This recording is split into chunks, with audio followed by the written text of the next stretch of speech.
Citations, ladies and gentlemen. Welcome to Podcast The Storm, where socially awkward outcasts, crazy weirdos, and all of my nerds convene, talk, and debate all things pop culture. With me, as always, is my co-host, the nerdy occultist, aka the Authenticator, Dalton L. Mortimer. Hello, everyone. Welcome to the beginning of the month of love. And dear God, did we just barely make it through January? It feels like a whole ass year was contained just in January. Like, what the hell happened? Life. And I'm your host, Last Time I want to be the brainstorm of pop culture. How's everyone doing tonight? I am doing mostly okay. I finally put my Dr. Fate statue in the place it actually belongs in, and that makes me happy. Right.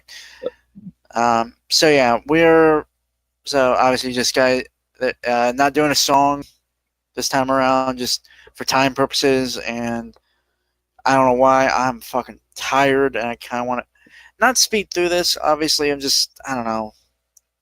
I'm still drained from like a week of work, effectively. Uh-huh.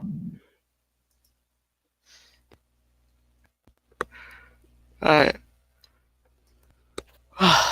And yes, Don sent all the articles because he sends a whole bunch of articles. Yeah, I'm good at detecting the usual varieties of cringe. And as per usual with regards to holidays, everyone likes to play victim over who gets to lay moral claim to the holidays. The SJWs are bitching, the traditionalist family values types are bitching, the anti-capitalist socialist types are bitching, and there is, of course, the occasional all of the above are bitching. So, eh. Hello, Giant Turtle. Good to see ya. Yeah, that's nice. Okay. Hey, DT.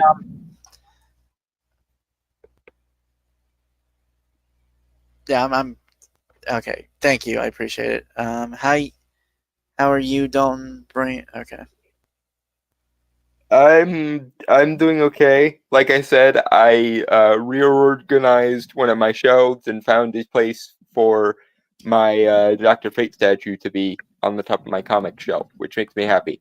Although all it did was emphasize how much I need to put work into cleaning my room, because now I have 3 old school wooden chessboards that need to find a new home because they were on the top of my shelf, and they are no longer there because my comic book related statues are now there.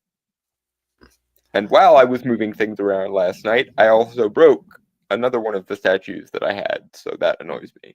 Oh, sorry. Oh well.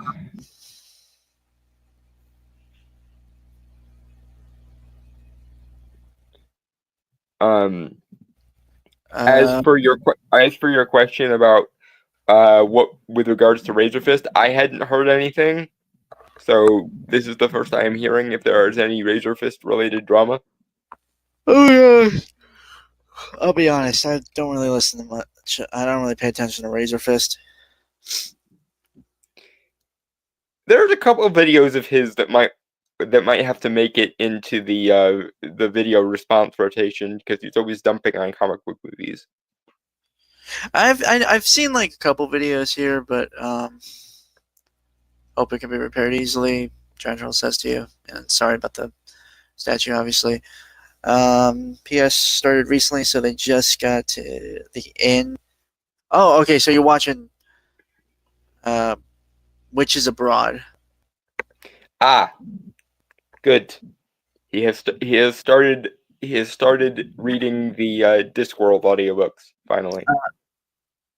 Reading the audiobooks. It counts as reading, and I'm not going to be an elitist cunt about it. Just saying, technically, you aren't reading anything. Yeah, listening, fine, but there are people who get anal retentive about audiobooks don't count as reading.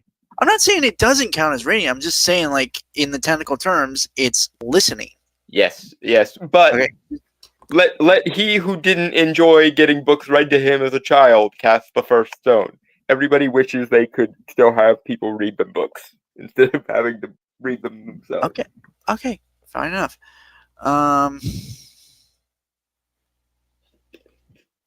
Alright. He apparently went off defending Melanie Mack on her Goonergate stuff seemingly without even knowing fully what they were, smugly dismissing any criticism on side scrollers. Now he decided to take a break from the podcast. Also, apparently, he might have jumped on that satanic panic never happened thing, but just heard that secondhand. Okay. I know he's somewhat of a truther on the Red Scare. I've never seen him say anything dismissive about the satanic panic. But you may be more informed than I on this. I haven't seen any Razor Fist content since his Trump is totally winning video after, obviously after his first week got done and all the executive orders and such. So I don't really follow Razor on his various podcasts and show appearances and stuff. I mostly just watch his videos when he comes out with videos. Right. The only thing I really remember watching of his was like that video about pulp heroes. That was it. He has done a lot of good comic book stuff in the past. Like he's the guy who introduced me to Elric of Melniboné, and he put the metaphorical boot up my ass about getting more in-depth knowledge on the Shadow, which is nice. I disagree with a lot of his comic book movie based opinions, but I do find that the longer his videos are, the more I like them, because probably my favorite video of his, full stop, is the Lincoln video that he did. We need more long form Razor Fist, long man good, as the meme goes. Okay. I do agree. That's kind of weird. One of the last videos I watched of him basically had him saying Nightcore is just for people too ADHD to listen to real music. I can see how he got there, even as I disagree with it. Right. Razor Fist Pulp Hero rant just came across. This is awesome. The stuff that came after is shit. Stop reading that and bring back my thing. I mean, yeah, I'm not gonna deny that did definitely come across while I was watching it too. Anyway, just to stay on track, because we got a couple articles to do, and knowing me and Dalton, it's just...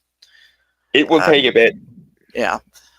All right, so the first one, originally from gript.ie, Valentine's Day is problematic and we need to talk about it. It's written by Fatima Gunning, published February 13th, 2023.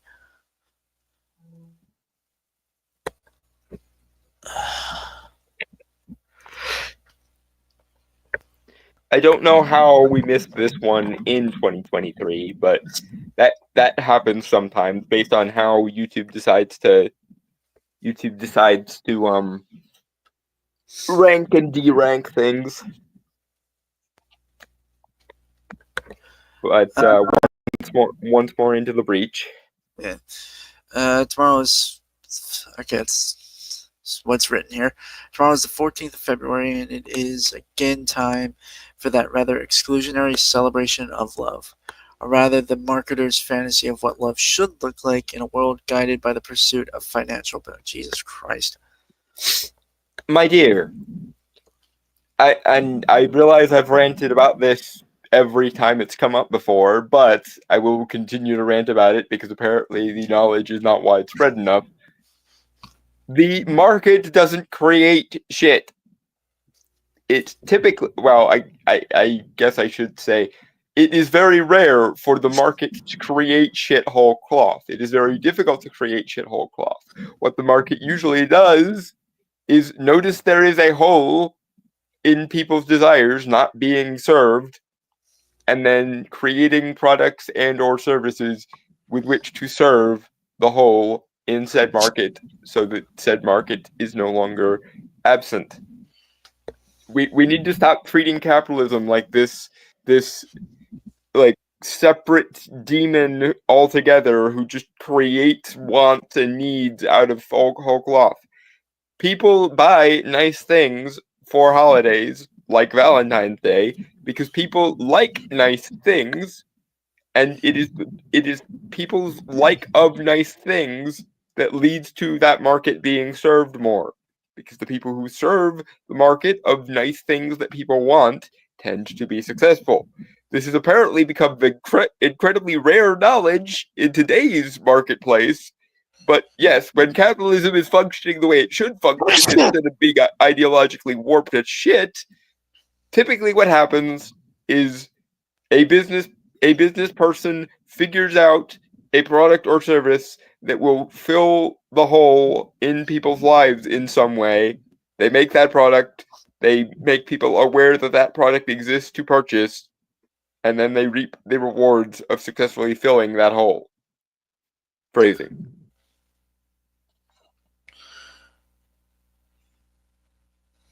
Moving on. Moving on. Yes. Okay. Indeed, Valentine's Day, as the secular like to call it, is devoid of much of the meaning attached to the historical accounts of the Catholic saint, from which the celebrations originate. Unbefucking-believable. This person is falling off both edges of moral puritanism at once. Fucking hell. I thought we were just we were just dealing with the usual capitalism bad MK person, but no, this time we have a twofer. We have a capitalism is bad MK person who also is apparently Bible thumping while they're at it. Gasp, shock, horror. Moving along. Undoubtedly, all around the island, idle Romeos will be buying overpriced bouquets of red roses, and butlers will likely be sold out of their iconic velvety red love heart-shaped boxes of chocolate. Yes, again, people like nice things, and some people get other people nice things as a display of affection or love or lust or whatsoever romantic impulse they happen to be serving. This is very much not new, and by the way, it's not even particularly Christian, because the Veneralia, the festival of Venus, and the Lupercalia, the festival of lust, symbolized very often by wolves and or rabbits, predate the Christian feast of St. Valentine by several millennia, and there is once again historical evidence to suggest that they stuck the saint's feast day there specifically to absorb the pre-established pagan traditions and co-opt them for conversion's sake, as is usually the case. Moving along. A lot of these people who are going after capitalism seem to be blaming it for at best materialism and at worst sacristy, and or how shallow society is. Yeah, no, that's down to human nature. The only difference. Sacristy. I'm sorry. I don't know words. I'm stupid sometimes. Anyway, moving forward. Yeah. Again. Okay. My own dear mammy is likely buying one for me at this very moment. What better way to express affection for a largely sedentary creature like myself than to fill me with refined sugars? Okay. Wow, you are bitter as fuck. Yeah, no. Unless you are the type of Opus Dei motherfucker who flagellates themselves every time they feel a bit of pleasure, then my friend, my brother in Christ, presumably. People like giving people certain things because indulgence in pleasure is something that people find, predictably, pleasurable in sustained moderation. I agree, there's no cause for, going full tilt hedonism, but certain things are pleasurable, and if you like forcefully divest yourself of everything that's pleasurable in the name of moral purity, you're probably going to find yourself to be a very, very miserable bitch. Especially because it will prevent you from forming meaningful emotional connections to people if you are the type of person who will not ever allow yourself to feel pleasure unless it's morally regulated TM. And sugar tastes good because of EvoPsych. It is something that we needed in the Stone Age to survive famines. And as a result, sugar tastes good and can add pleasure to our lives as and when we, again, in reasonable moderation, indulge in it. Such as when particular dates come around the calendar, i.e., what holidays are usually marked out for. They are the days you're allowed to indulge in shit, so as to make your otherwise drab existence not quite so nihilistically shit. Moving on. All right.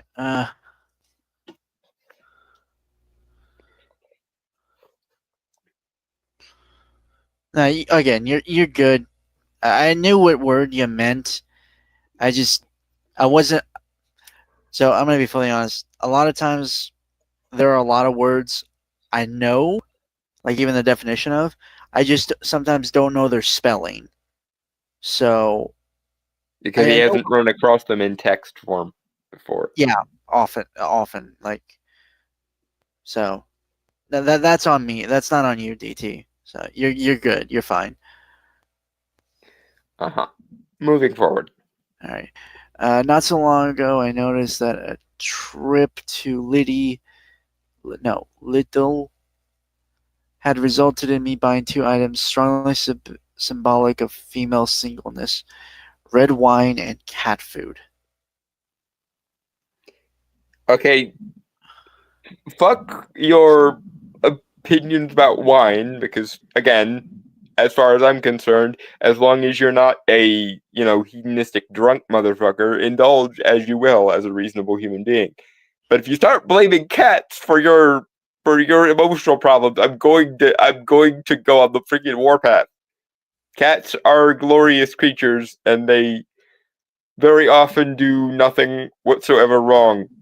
The fact that they give affection to people who otherwise don't have a source of affection should not be a reason to decry them. It should be a reason to thank your lucky stars that cats exist. Fuck this anti-cat slander, is what I'm saying. That's all I have. That's all I left with. And to add insult to injury, the cat on the receiving end of the food isn't even mine. He visits my house, I feed him, then he leaves. Okay, that I'm sorry if we overuse this particular refrain, but that sounds like a you problem. If you want a cat that is yours, you could and probably should get a cat. Particularly, I would recommend getting a black one, because black cats don't get homes often enough, and people superstitiously will kill them just because they're black. And that is one of the reasons why I occasionally have to remind myself not to summon the Night Horde like freaking Vlad Dracula Tepish in Castlevania. You hurt cats, you are on my shit list. This is a rule of mine. Thou shalt not fuck with cats unless thou wishes to die. Anyway, moving on. All right. Okay. Notice that it's always the cat people who are bitter old people who has no friends for a reason. Another dog W joke, he says. I maintain my idea of cat supremacy, but your distinction is noted. Although I am sure there are also a bunch of incredibly bitter middle-aged HR women with their little freaking purse rodent dogs. Which isn't a disparagement of dogs in general, it's just some very pretentious bitches get these dogs that are tiny and deformed beyond all recognition and exist only to yap, and they are annoying. If you're going to get a dog, please, for the love of God, get either a large purebred dog or a mutt that doesn't have any particular breeding specifications, because that is, again, the most humane way to adopt such an animal. In the same vein as if you're going to get a cat, please, for the love of God, make it a black cat, because otherwise they might get preferentially discarded because black. I don't think that's as often as like today. I don't think that's pretty often. I've seen a lot of black cats, like in homes and stuff. Honestly, I saw more like non-black cats on the street now. Well, that's good. That's good for where you're coming from, but people still have this arbitrary hatred for black cats, and not only because I have been a black cat owner, but also because cats just in general should be treasured and loved and not ever harmed ever, lest that person freaking face my wrath. Dogs too, but sadly enough, most people don't have to be told to love dogs. You have to occasionally remind them that cats, while capable of being self-sufficient, don't exactly desire to be self-sufficient all the fucking time. Moving on. All right.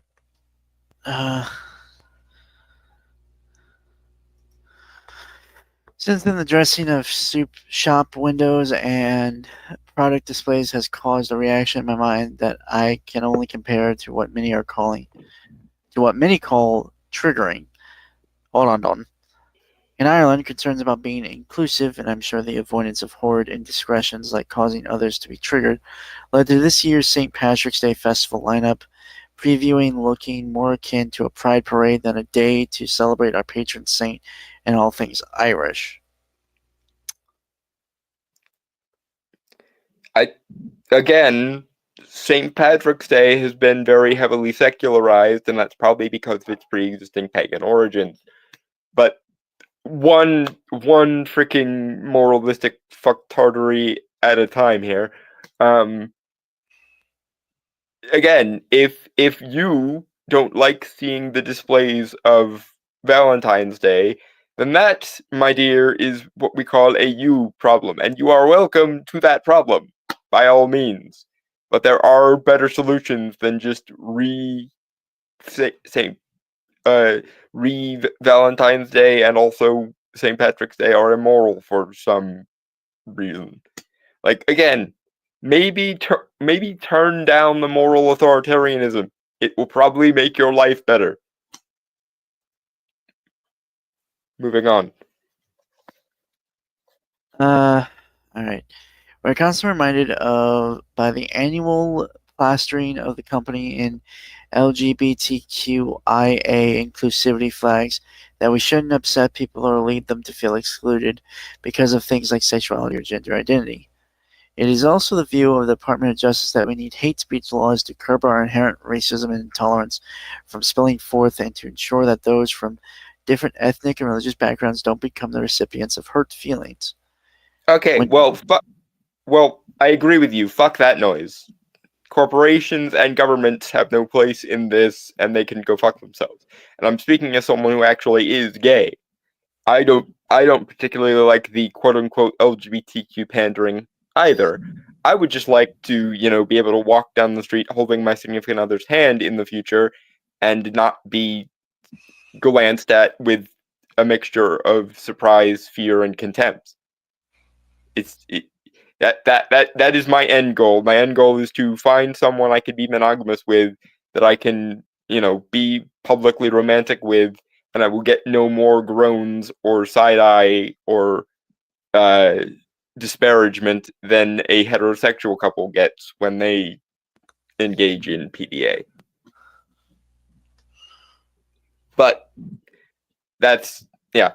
This part of the article I have no issue with. Yes, the quote-unquote LGBT pandering is annoying even for gay guys, so I shall momentarily bequeath this person my gay card to shield them from any such disparagement. However, trying to replace that unilateral moralism with your own unilateral moralism is something I will push back against. Just because I don't like the LGBT shit doesn't mean I want to live in a family values theocracy. Thank you very much. Moving on. Alright, when so much effort has been made in the name of making people feel safe and accepted, why not go the extra mile for those who may not be going for a candlelit dinner tomorrow evening? A singleton such as myself might find it very difficult to participate in the fun and romance of Valentine's Day. Receiving cards obviously in my mother's handwriting, signed from Guess Who, doesn't fool me anymore. Okay, but that is your mother trying to meet you halfway and make you feel happy. My mom does the same sort of shit. And again, when this is very much a you problem, and believe me, I understand the pain of being single on Valentine's Day. Oh, merciful gods and merciful all the things, do I understand what it's like to once again be reminded periodically that I'm probably going to die alone. But I do not respond to this feeling of, dear God, I'm probably going to die alone, by taking a hatchet to Valentine's Day. Because even if I am incapable of indulging in the romantic part of Valentine's Day, one, I hope that someday that will no longer be the case. Two, even if it isn't catering to my particular whims for 5 seconds, that doesn't mean that Valentine's Day isn't a meaningful and joyous festival. And if nothing else, it's an excuse to buy really cheap candy the next day, because typically in any candy-oriented holiday, the sales happen the day after the holiday, and then you can basically gorge yourself on holiday-related candy for the next month or so. And this would be a benefit even if I never find a significant other. It helps if you look on the bright side of things especially when, as you point out, your mother is trying to meet you halfway and make you feel included. A lot of people don't even have that. A lot of people are told if they have any problems finding a romantic significant other, they are incels and their own nature is the fucking problem or something. So, yeah, no. You may take that actual position of privilege you find yourself in and either become grateful for it, like a sane, humble, self-aware individual, or you may go fuck yourself. Those are the options.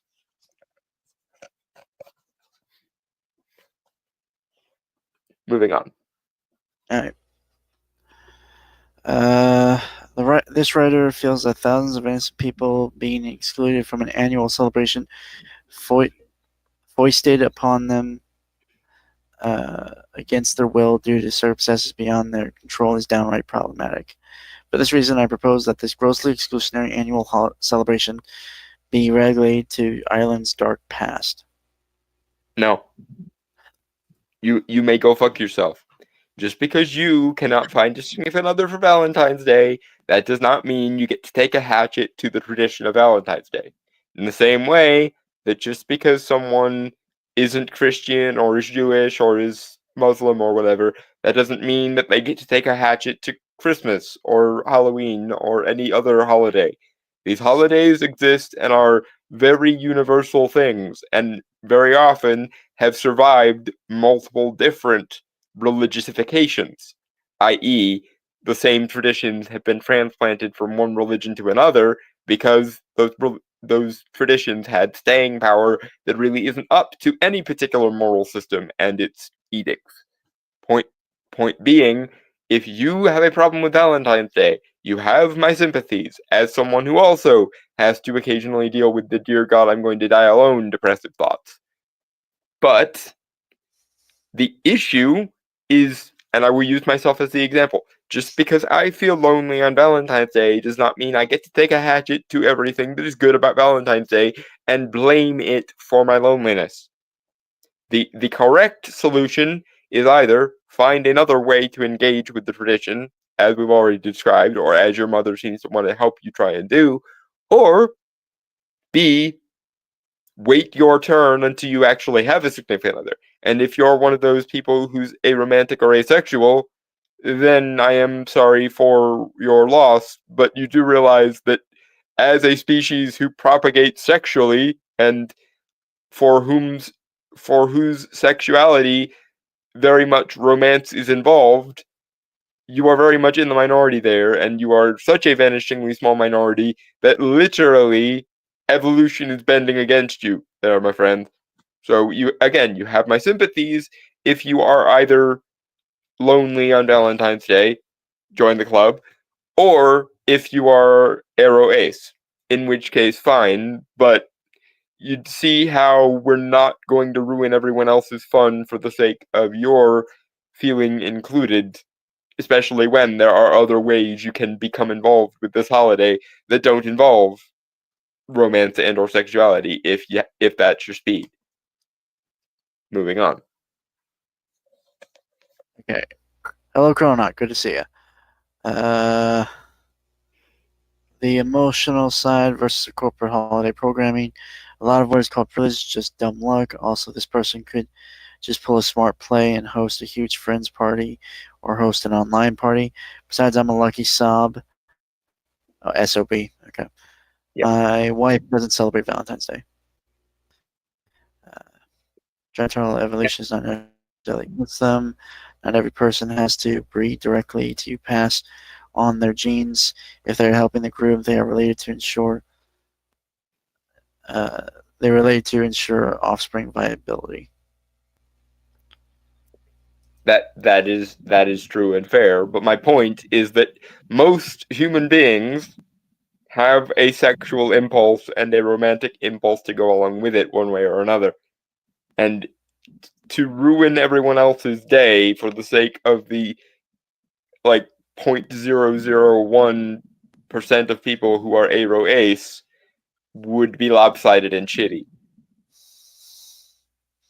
Especially when, as I have alluded to, and as Chrono and I have alluded to, there are ways for someone who is aro ace to engage in the traditions of Valentine's Day without losing the pleasure of Valentine's Day. Moving on. Right. Okay. This is originally from the Medium.com, an anti-capitalist guide to Valentine's Day. Oh dear. Brace yourselves, folks. This is going to be a doozy.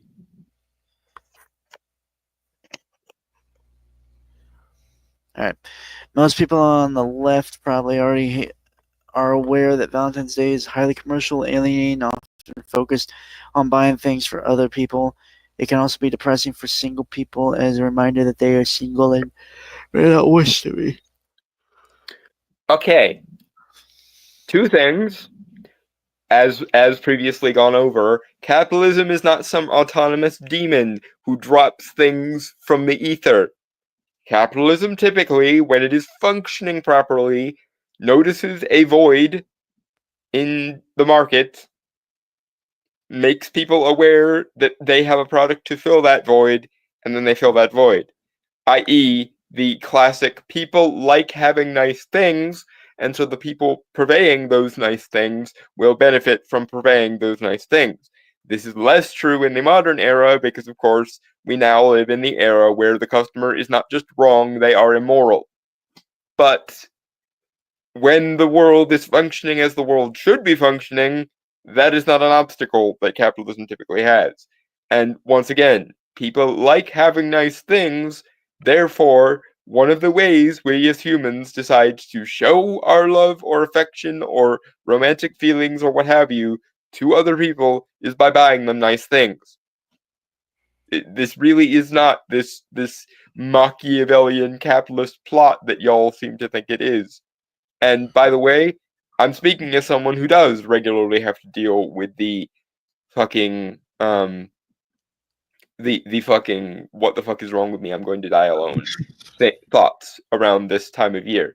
And yes, they probably will occur to me once again this year, until such time as I find a significant other worth keeping. But again, the correct order of operations here is those without a significant other do what they can to seek a significant other or find some platonic way of expressing the same sorts of affection that Valentine's Day is related to. The correct answer is not take a hatchet to things that make other people happy so that they can join you in your misery, or so that your misery is less exacerbated. That is a very selfish and very myopic and very narcissistic way of going about it. the other way is more constructive. Moving on. But that would involve seeing people be happy in a wholesome way or having meaningful connections, NSFW, romantic or otherwise, and not getting rationally angry. Seriously, happy couples, as families get the worst of it. Misery loves company is so accurate. Yeah, and again, speaking as someone who frequently has this particular flavor of misery around this time of year, I would rather keep convincing myself that I will find the person I love someday, rather than blame Valentine's Day of all things for destroying my peace of mind. Because again, people being people, we like nice things and we like being loved or cared for. Just because there are people who can't manage that does not mean that we should demonize caring or affection or love or lust or what have you. It means that those without a significant other should continue to seek a significant other and find some sort of platonic alternative in the meantime. It's really not that complicated. Moving on. One sec. Alright. Symbols of love are often commercialized, bought, and sold as substitute for the real thing. In a lot of ways, immense social pressure is put on people to spend money or risk damage to their romantic relationships, similar to how diamond rings once became a near requirement for marriage. I remember once talking to an ex of mine from long ago about how diamonds are artificially scarce, often came at the cost of human life, and that the tradition itself was created by a diamond company to sell more diamonds. I reply, okay, but I still want one if I get married. Probably why Yes, she's your ex. because people like having nice things. And those who have the marketing savvy or capability of marketing and selling those nice things will benefit from selling said nice things. At least when the world is functioning as it should, and we're not told to demonize our audiences and customer bases. But, that's a whole other issue in and of itself. Yes, just because diamonds are artificially scarce and blah and blah and blah does not prevent the lizard-brained part of the human psyche from going, ooh, nice, pretty, shiny thing I want. Duh. You're standing against the grain of shit that's been the same way it's been for millions upon millions of years. You will probably never win. You are actually the proverbial bird sharpening its beak on the diamond mountain in this particular example. But Tish.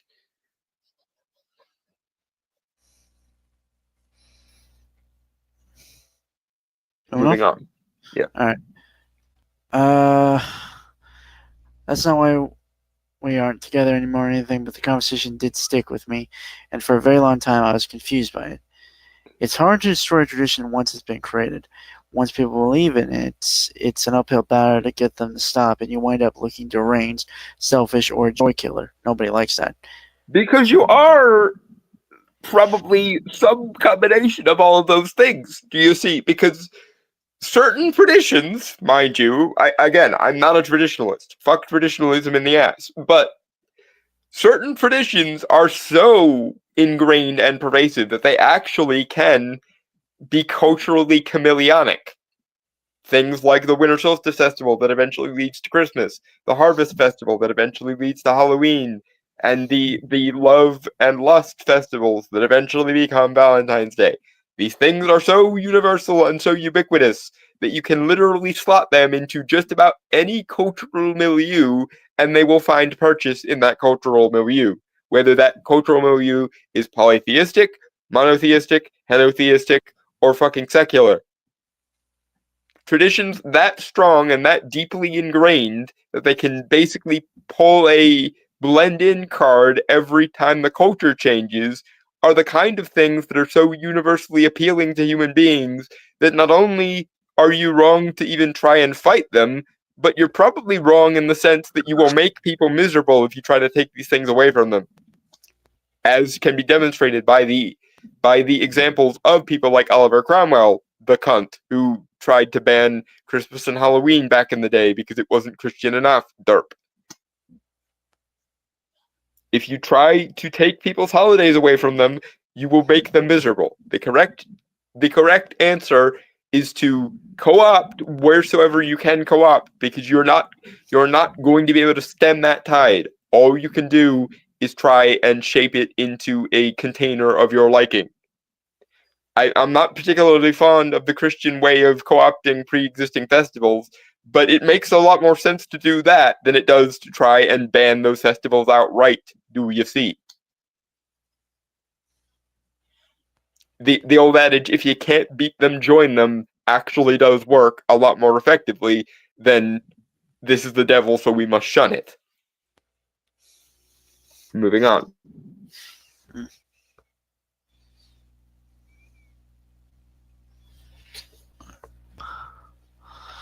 However, a thing that was, a thing that was created for one purpose doesn't have to stick around for that reason or in that form. After a holiday, celebrating love isn't a bad idea. The world would probably be better off with a bit more love in it. The commercialization and commodification of it is the real issue, not the celebration of love. So why don't we just use it to celebrate our love for each other? If you enjoy a thing, somewhere in the halls of the market, there will be someone who tries to capitalize on your love of that thing. And there is nothing nefarious or immoral about trying to do that. That is literally capitalism working as intended. Someone has a want, a need, or a desire for something, or can be convinced to accept a certain thing as a proxy for that particular desire. Someone somewhere will fill that hole and benefit from filling said hole.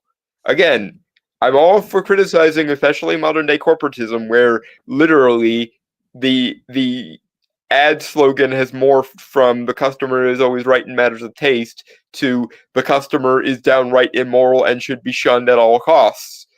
Like we can talk about how that particular canard of corporatism is utterly fucked in the head, but you cannot demonize capitalism when it's actually working as intended by providing people who want nice things with said nice things. Moving on. Right.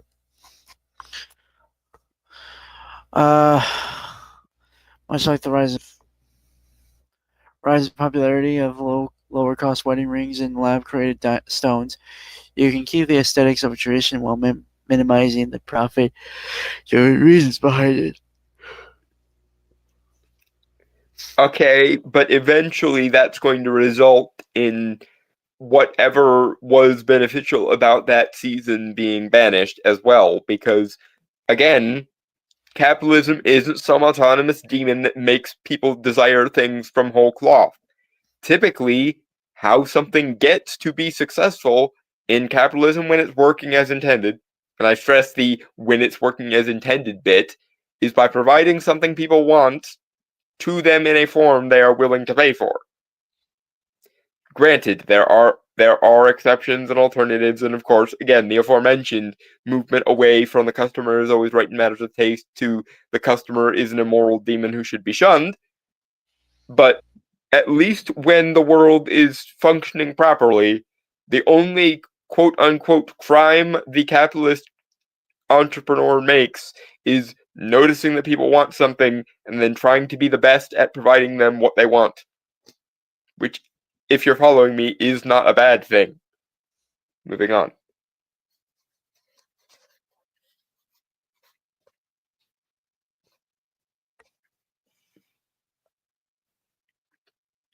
All right. Sorry, I'm a little tired. I know. Doesn't have to be romantic love you celebrate. Expand the scope of the holiday. Tell your friends you love them, especially the ones you might feel particularly alienated by this holiday. Love you, Don. I do. Believe me, this is a thing I do very often. They're like, obviously most of my friends are not the kind of people that I would get busy with, but if anyone knows me, they know that frankly, I often prize my friends over my blood family most of the time. Because of the whole family you choose aspect of friendship. And most of my friends manage to make me care about them as much as I am capable of caring. Now I'm a cold-hearted, black-hearted bastard, and No, you're so not. that is a minimal degree. But try fucking with my friends and see how many ways I can make you die screaming. I fucking dare you. You're not a cold hard bastard, you bastard. I am, but No, you're not. as stated, I can't care about people any more than I currently care about most of my friends. Especially because it takes me a while to make friends, and it takes me a while even further to make friends with people that I can actually respect. So those that I manage to hold on to, I hold on to with everything I have. Because most human beings are shit. And when I find someone who isn't shit, I must make them mine, in some sense. Moving on.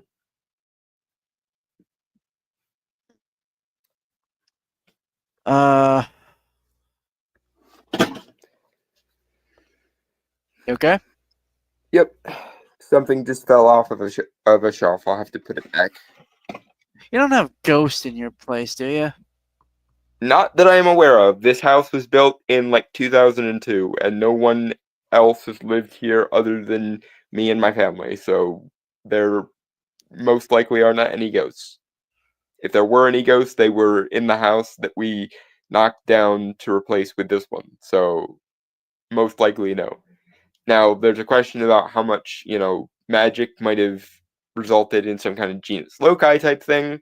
But again, this is my household, and no such entity like that would fuck with me because, well, I'm probably the one who's feeding it most compared to everyone else in this house. Fair Anyway, enough. moving on. Making something yourself is. Oh, hold on. Sorry. Make them something small but heartfelt. Don't waste your money on expensive bullshit. Making something yourself is probably going to look like a kindergarten art project that you hang on the fridge just because you love your kid, not because it's good. That's okay. Okay, but according to that standard, you are now demonizing anybody who wants anything of high quality. And usually, things that are high quality also somewhat tend to be expensive. Obviously, there are ways to, counter rig the system because Lord knows there are so many hidden gems and the ability to be thrifty and shit. And usually, you do want something that's more personal to you, but you can just as easily display how well you know somebody by buying them something as you can by making them something, especially if you yourself don't have any particular artistic skills in that area. Not saying that those who have said artistic skills can't make use of them for this sort of display, but unfortunately, quite a lot of us don't have the kind of good with our hands artistic skills that we would like to have. And so we compensate for this by buying something that is just as personal, but tends to be more expensive. Moving on. On top of that, and more importantly, spend time with people in your life you love. Genuine connection helps repel capitalist alienation. Platonically cuddle your friends if they are okay with that. Watch some movies with them, play a game with them, something that shows them you care about them and feel connected to them as a person. I'm pretty sure if I tried to cuddle with Brainstormer, he would hit me. In fact, I would expect him to. No, But it'd be weird. A but hug that's would be fine. yeah. But that's neither here nor there. And yes, you should be spending as much time as you can feasibly manage with anyone you care about, because that's how you maintain a meaningful relationship with them. But holidays are such that you typically want to go what we call the extra mile. And very often that extra mile tends to have some number of dollar signs related to it. You are doing nothing but demonizing the people who do try to express their love and affection for people with something of monetary value, which is kind of a dick move. If your main criticism of capitalism is capitalism can be dehumanizing, fine, but see if you can criticize capitalism without dehumanizing all the people who do like to display affection by getting people nice things. It's really not that complicated. You're dangerously close to the idea that if you buy something for somebody, you are immoral, which is just so crazy as to be fucked. Moving on. The people in your life are probably not going to care that your card is drawn in crayon and looks like you stole it from an elementary school. And I definitely promise you they are going to feel good about you going out of your way to spend time with them and giving a crap about them. Go out, show people you love them. It's actually free. Okay, but again, sometimes one of the ways in which people display emotions to people is by getting them nice things. And while in theory it's the thought that counts, TM, very often the people who say it's the thought that counts, TM, are the people who put zero actual thought into anything. I try to counterbalance this by being obsessively compulsively mathematical about the way I buy people gifts, as Brainstormer can attest to. My approach to gift giving is how can I make the most impression of all the things that he likes at once?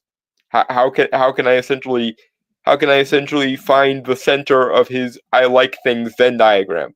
That's how I display affection to people, is by obsessively compulsively nailing everything they like at once, as much as I So possibly can. it's kind of love bombing, huh? Again, I am one of those people who prefers to display love and or affection by occasionally getting people things, especially on holidays, as Brainstormer can attest. And if I Okay, had any extra money to my name, Dragon Turtle could also attest to it, but I have no extra money to my name, so there. to be fair, okay, that's actually not love bombing then. Yeah, I'm just incredibly precise, because unlike other people who use the expression "it's the thought that counts" as a get out of giving a shit free card, I actually abide by that standard by actually putting frequently, obsessively, compulsively precise amounts of thought into things. I have evaluative OCD, but it works. So I'm not altering my parameters because it works.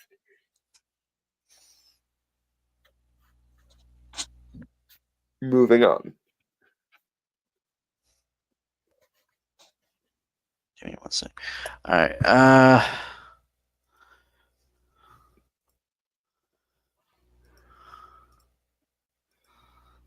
All right. Record 22 million Brits are lonely this Valentine's Day. This is written by Josh Nicholson. Published February 14th, 2024. Again, how did we miss this? I'm assuming it's just the way Google's fucking search algorithm motivates and demotivates certain things. Because I use pretty much the same keywords all the time. First, I look for the standard SJW stuff. Then I look for the like socialist communist stuff. Then I look for the tradcon religious evangelical stuff, and then I start looking for more like historical / like pagan type stuff. And usually because every year someone somewhere will try and play victim over who gets to lay moral claim on holidays. Between those four things, I will come up with like 20 different articles too. I am curious what the American number is though, because I'm sure America isn't too far behind Britain in this regard. Moving on.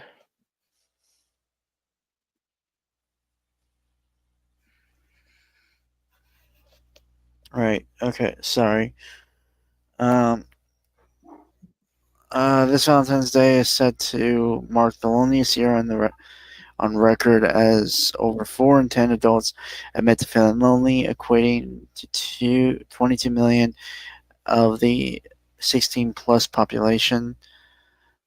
New analysis from the Center of Social Justice released today has found that over 40% of British adults feel lonely on a regular basis. Rising loneliness has corresponded with a monumental shift in Britain's relationship statuses, and that for the first time ever, less than half the adult population are married. Frankly, a large part of the blame here goes to intersectional feminism and or hashtag #MeToo, because if you can't actually meaningfully court anyone, you're not going to be able to find anyone to be courted with. Also, the demonization of incels probably doesn't help, because if you can warp your brain to such a way that you believe that someone who hasn't yet experienced sexuality or love or affection doesn't deserve to TM, then that's just going to be a self-fulfilling prophecy and a downward spiral. We could solve this by giving a shit about all people and not just rich, white, fat women in their HR departments. But I realize that makes me an unspeakable heretic to even mention that feminism and or hashtag #MeToo might be to blame for some of this, so I shall fit myself for the fucking manacles yet again of heresy. Moving on.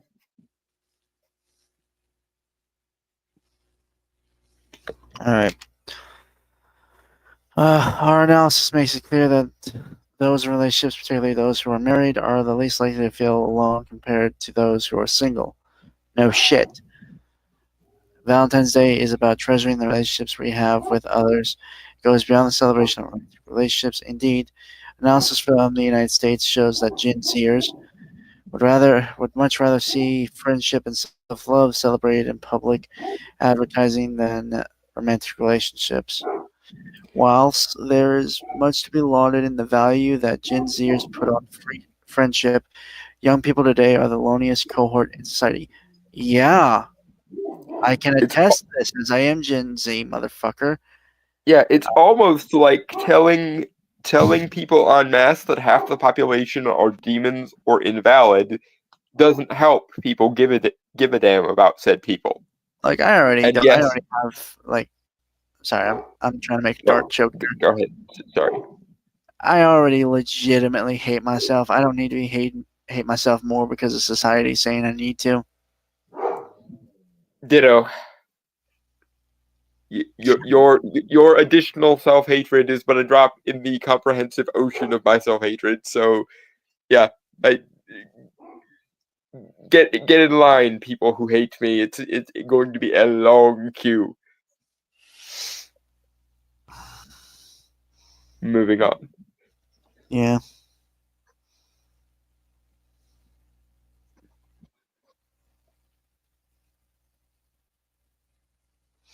All right.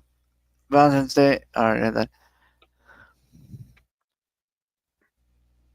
But also, it's just like incredibly difficult to find any type of romantic partners, given today's society and climate and the overall community of dating.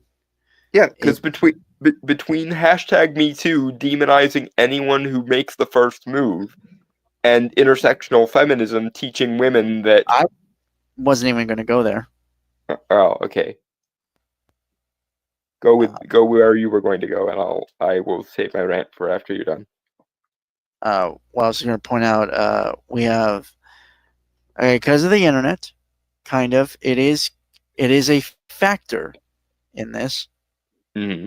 At the very least, I'm not blaming it completely. So I realize it's a lot more complicated of an issue.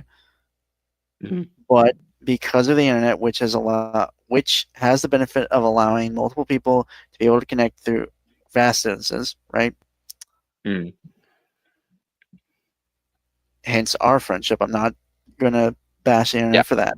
The internet obviously does good things, but it also has side effects. Right. but it has also opened, I guess, specifically my generation, in a way, um, to being more exposed to, well,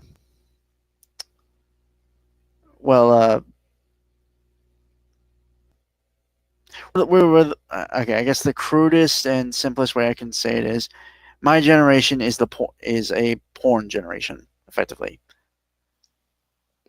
I wouldn't even necessarily blame the porn. I would also Hold on, blame dating. hold on. I'm not. So, Um, go ahead. just because I knew a lot of girls in my when I was growing up. Well, they were. Uh, it's complicated, but I do think also because of like dating apps and stuff and general, like, I guess the thoughts, I guess what they're called, right? Yes.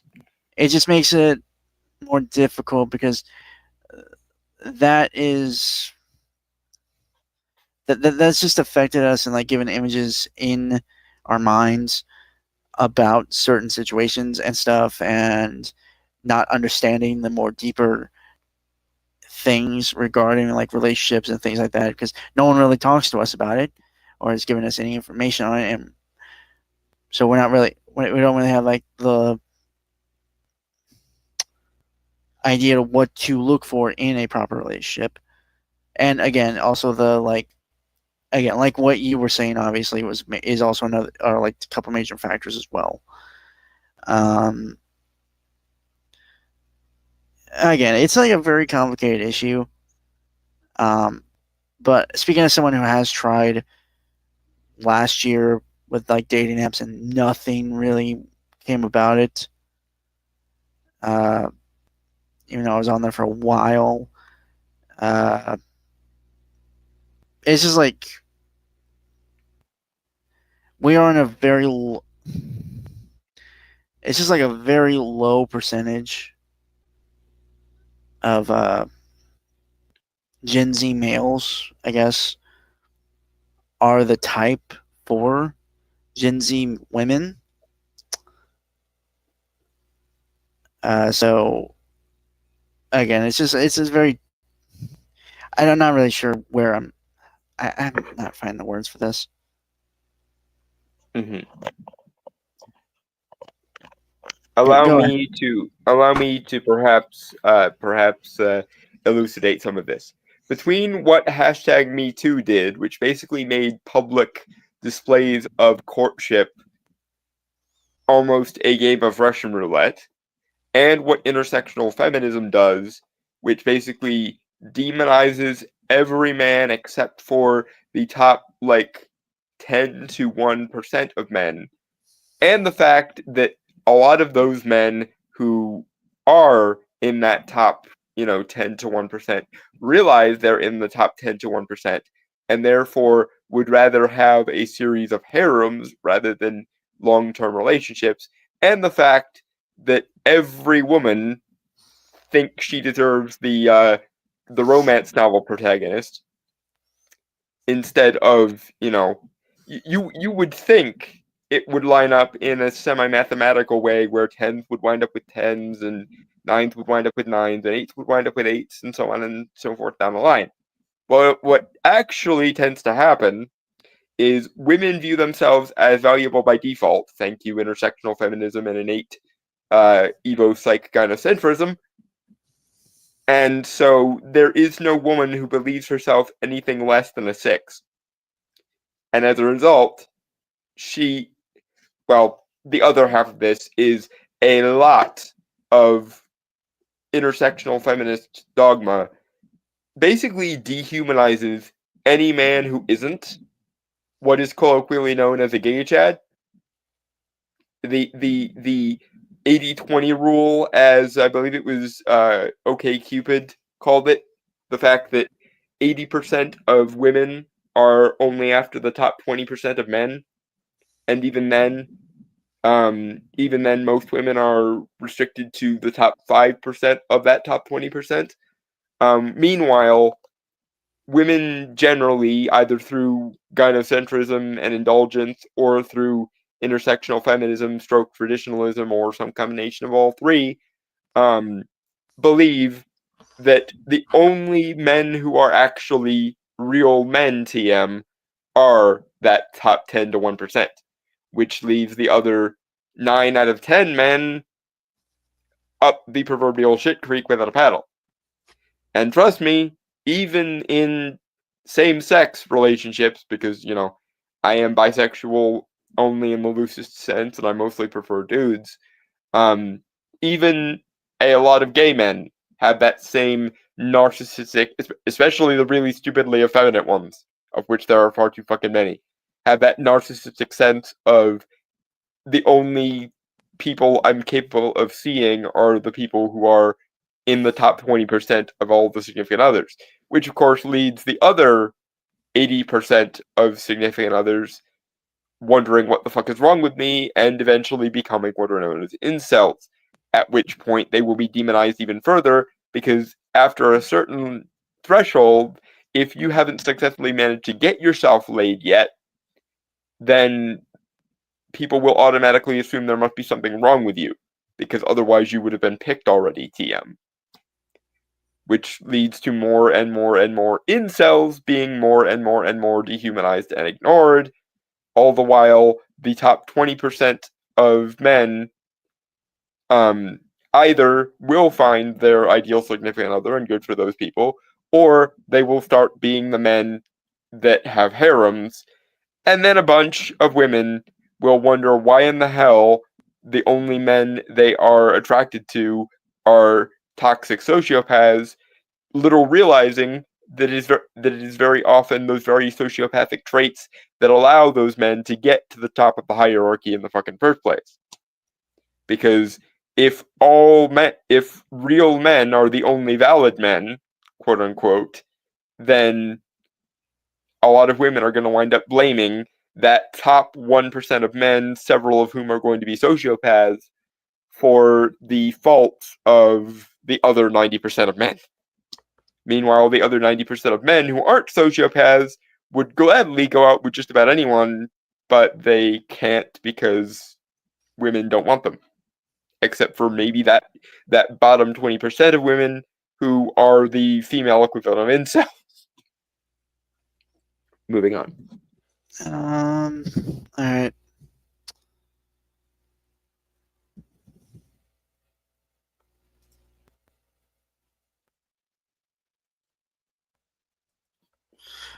Giant turtle.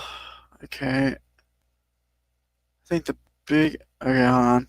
Yeah, I think the biggest problem is just breakdown of social order. Both dating and normal friendships are in decline, while virginity is on the rise well into adulthood.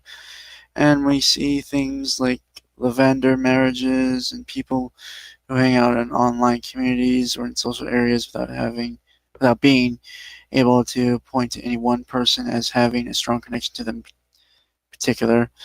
All the connections are shallow and interchangeable.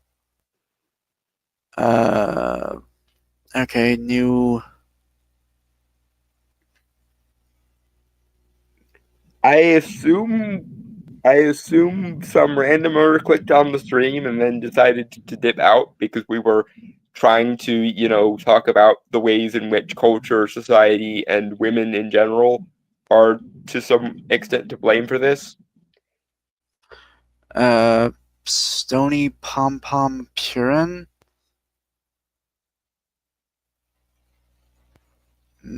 Okay, comments are maybe just be nice to women. Holy shit, if you've gotten this weird, you probably weren't being nice in the first place.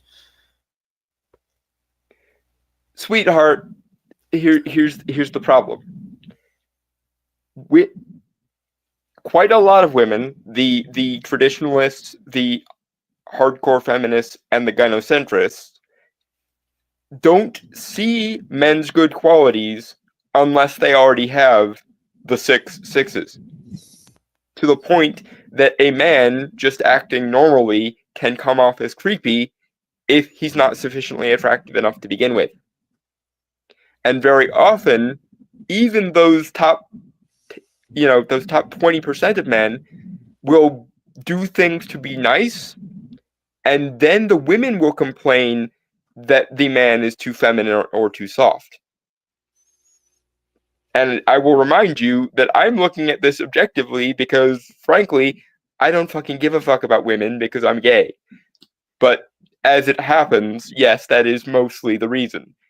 Between hashtag MeToo demonizing any form of courtship and intersectional feminism, traditionalism, and just innate human gynocentrism, treating women as more valuable than they are by default, and demonizing men as less valuable than they are also by default, it winds up with the top 1% of men being the only quote unquote valid men. And even when the lesser men try to be nice, that niceness can sometimes come off as either weakness and femininity or creepiness, depending. Um,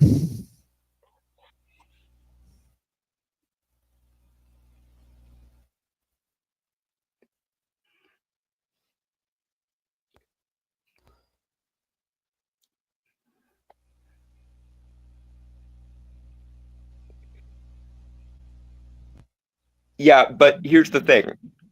There are people who consciously know they treat people as the numbers. And then there are a bunch of people who will say they don't use people as or don't view people as numbers, but will still have an internal ranking system and will still wind up with that top 1% of significant other, rather than ever acknowledging that they aren't the greatest thing since sliced bread.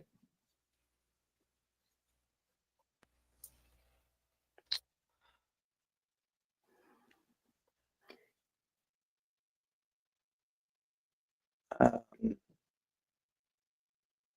Yeah, you are free. You are free to remain here and argue with us by all means, but your argument will be scrutinized. that's yeah. This is be fair. This isn't what we always talk about. We usually just We're doing a Valentine's Day themed month, and a lot of various factions try to play victim over holidays. And in particular, articles like this will try to blame capitalism or some quirk of psychology for the dating market being like it is, or straight up blame Valentine's Day for it instead of acknowledging any of the things that they contribute to. Hence why we make the arguments that we do. Moving forward.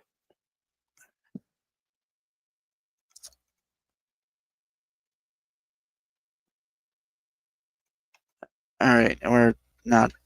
We're just gonna continue. Yeah. Where was I? Okay. Analysis from Community Life Survey released last year showed that 60% of 16 to 24-year-olds felt lonely, often/always, some of the time, or occasionally. This compared to just 44% of those aged 75 and over. Loneliness is a juggernaut in the lives of young people today. Yes, because you can't publicly court people anymore, and most dating apps are related to hookup culture rather than finding long-term relationships. And in truth, quite a lot of people aren't even interested in long-term relationships. They're interested in finding an equivalent of the romance novel fantasy, which leads to them ignoring most of their potential partners for the sake of that one Christian Grey or Edward Cullen type dude. And then when they find said men, as often as not, those men are sociopaths because they had to become sociopaths in order to make it to the top of the hierarchy to begin with. And then they wonder why men, by which they mean valid men, treat them like shit, ignoring the 80% of men who would not ever treat them like shit, but they don't qualify because they're not quote unquote real men, TM. Moving on.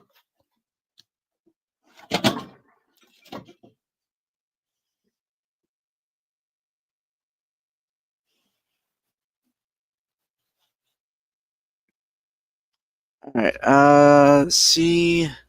CSJ is launching a new campaign to understand the neglected causes of loneliness in our society and how its damaging effects are felt most by those in poverty. The campaign will highlight how simply trying to manage loneliness avoids asking hard questions, and that a decline in family life and committed relationships, including through marriage, are at the heart of our societal loneliness problem.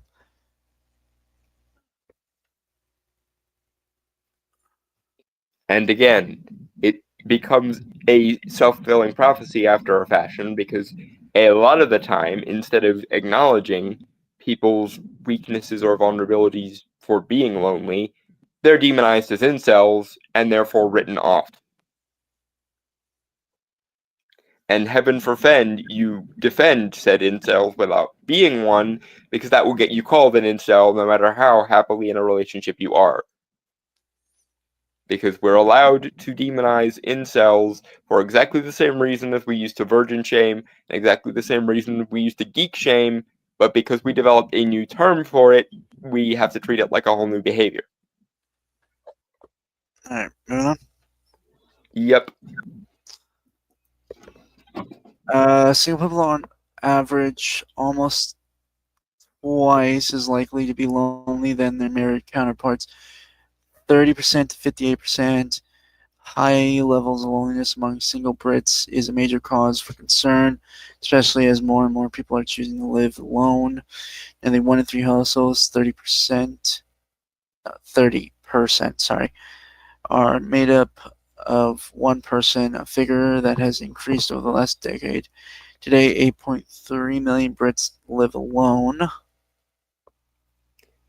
It must be said that some of this is probably economic, because the housing market is shit, the utilities market is shit, and the groceries market is also shit. So a lot of these one-person households probably exist because you need resources to maintain a relationship with a person, and resources are scarce because the economy is shit. What?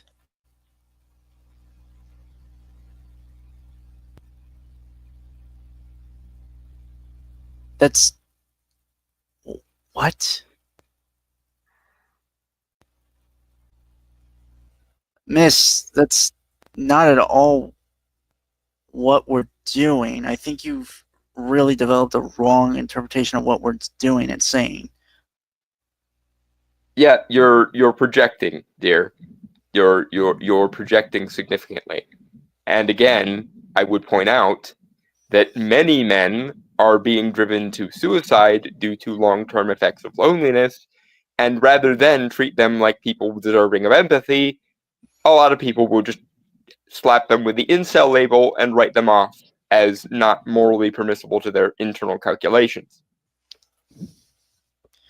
All the while, dating sites operate by the 80-20 rule, and hypergamy and gynocentrism mean that every woman thinks that she is better than every man by default.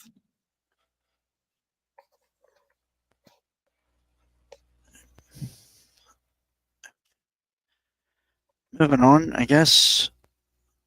Women are free to be terrified, but whether that fear is actually warranted or not is an open question. You do know there's a difference between emotions caused by a thing and emotions you are feeling for erroneous reasons, right? I.e., just because you're afraid doesn't mean you have any reason to be afraid. Moving on. Married couples are also less likely to be lonely than cohabitating couples. No, cohabitating couples, 30% compared to 39%, which suggests that there is something uniquely protective about the institution of marriage that risks being lost with its decline. Again, I doubt it's very much the institution of marriage, and it's probably more down to a lot of people just don't get married because they don't have a stable enough source of income to afford a house or even to rent half the frickin' time, because the economy is currently shit. However, it probably doesn't help that quite a lot of people think that they are the cream of the metaphorical crop and thus will not settle for anything below their standard, all the while ignoring all the people who would have been below their standard. And then when they form toxic relationships with the men they do consider valid, they don't look at themselves and go, gee, maybe I should stop dating so many rich fuckwits. Instead, they just universally demonize all men and treat all men as if they're Andrew Tate or some shit. General says, is addressing us. That's a bit much to say every. Majority, sure, though how much of it is that and just the general narcissism of people today is another story. That's fair. That's fair. I simplified it down for the sake of rhetoric, because we're speaking in generalities here.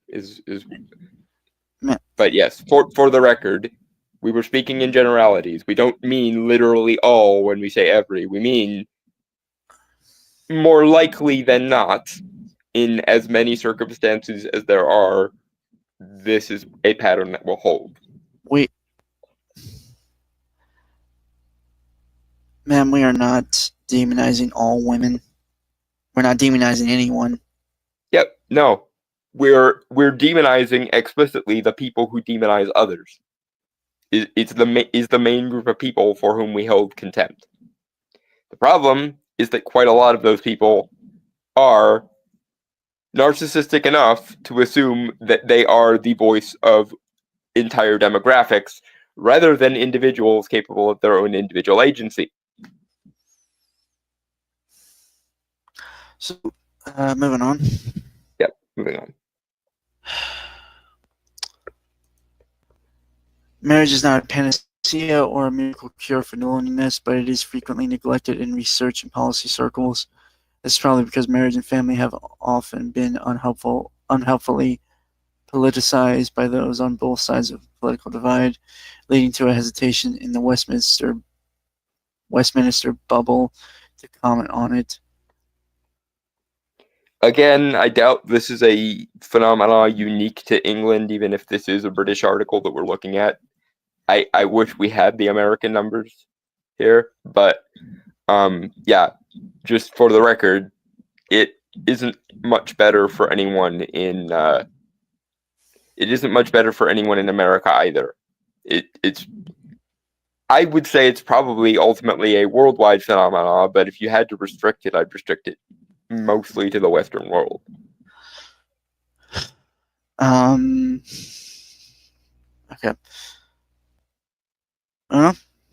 Yep, moving on. Ultimately, politics must be led by what matters to ordinary people up and down the UK. Family, whatever the shape and size, matters to people immeasurably. Marriage is one of the strongest predictors of loneliness we have. It is time the government acknowledge and combat the root causes of the loneliness epidemic. The fact that marriage is not even given a single mention in the government's anti-loneliness strategy, despite all evidence pointing to its significant positive impact, is a scandal. The government can't fix this, my dude, my random writer of this article. The government can't fix social organization issues. That's going to have to be one of those things that we let evolution sort out ultimately, most likely. Because the government can't mandate relationships, because then you actually would be in some kind of strawman traditionalist hellhole. And by the way, governments are really, really shit at giving a shit about anyone that society at large doesn't already give a shit about, which will not fix the problem. The problem is that we need to care more about the people that we get bent against caring about, and slightly less about the people who automatically get our favor. You can't do that kind of counterintuitive shit with government or corporations, for that matter. Corporations and governments are very good at pandering to long-established patterns that people already fill. They are not good at creating new patterns or incentivizing new patterns, usually.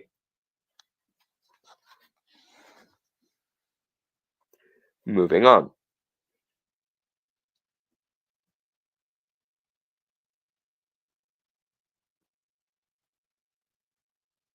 Giant Trail says, even then, it can be performative, with people often getting nothing except maybe a placebo. Placebo.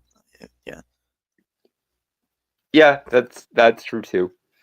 All right, moving on to the fun thing before, because we kind of breezed through everything pretty fast. I thought those articles would be longer. Yep.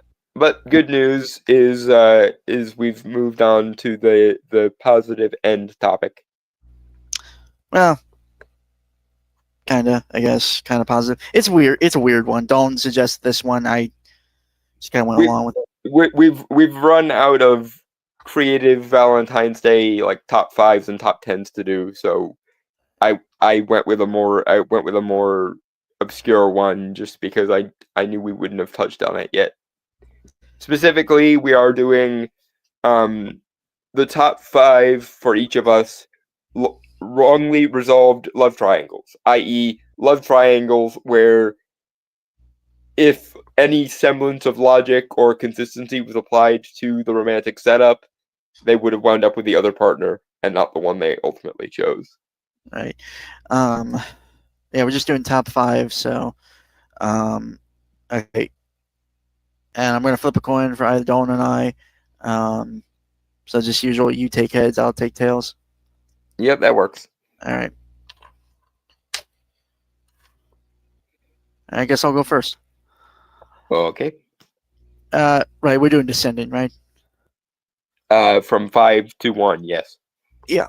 Okay. Also, I want to be okay. Given the love triangles, which specifically Dalton's, well, actually, a good amount of them just don't have images or stills from the show or anything that have the love triangle in the same screen, to the best of my knowledge. So Right. most of the time, it's going to be like posters of the show or something. So Right. just so you're all aware, we'll talk about it and give explanations of, like, we'll describe the love triangles, but Yeah. We couldn't find images, and editing them together is probably too much of a hassle for either of us, so it's fine. yeah. All right, I go first, right? Yep. Okay. I did find this art piece just because it was like the first thing I saw on my Google search. It is Lion-O, Tigra, and Chitara from Thundercats 2011. I do realize it was kind of ended in the show, like the first season, I think midway through. Okay, so for obvious, I do want to also point this out just so everyone's aware. I don't really care too much about any type of romance in any type of story. It's just not what interests me the most. So Again, I was the one who picked the topic, and Brainstormer had a hard time coming up with these. kind of, yeah. So the other thing is, I just don't. Okay, it has been a while since I've seen Thundercats 2011, which good show, should not have been canceled, but it came out at kind of a bad time. And certainly shouldn't have been replaced with Thundercats Roar, for God's sake. Did that really come out, or like I thought it was canceled before it came out, or whatever? I think the backlash to the trailer or whatever was so bad that they ended up scrapping it. But then again, I haven't watched Cartoon Network since it became Teen Titans Go Marathon the channel. So, All right. What was I? I'm gonna be fully honest though. I don't really. I'm not gonna say that Chitara should have been with Lion-O because I'm be fully honest. I don't think it worked. I think she and Tigra had a good back and forth and stuff. Mhm. I just think it was an unnecessary plot point to have. to be fully honest.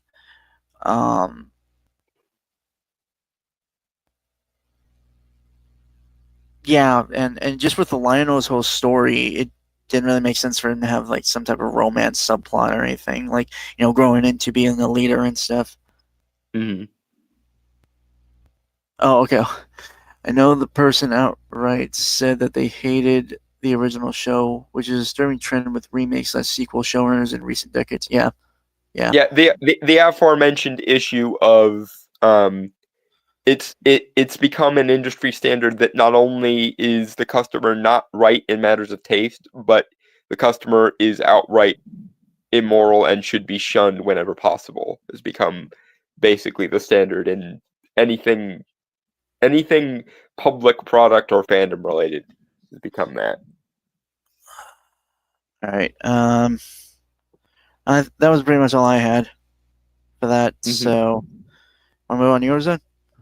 Yep. All right. Your number 5.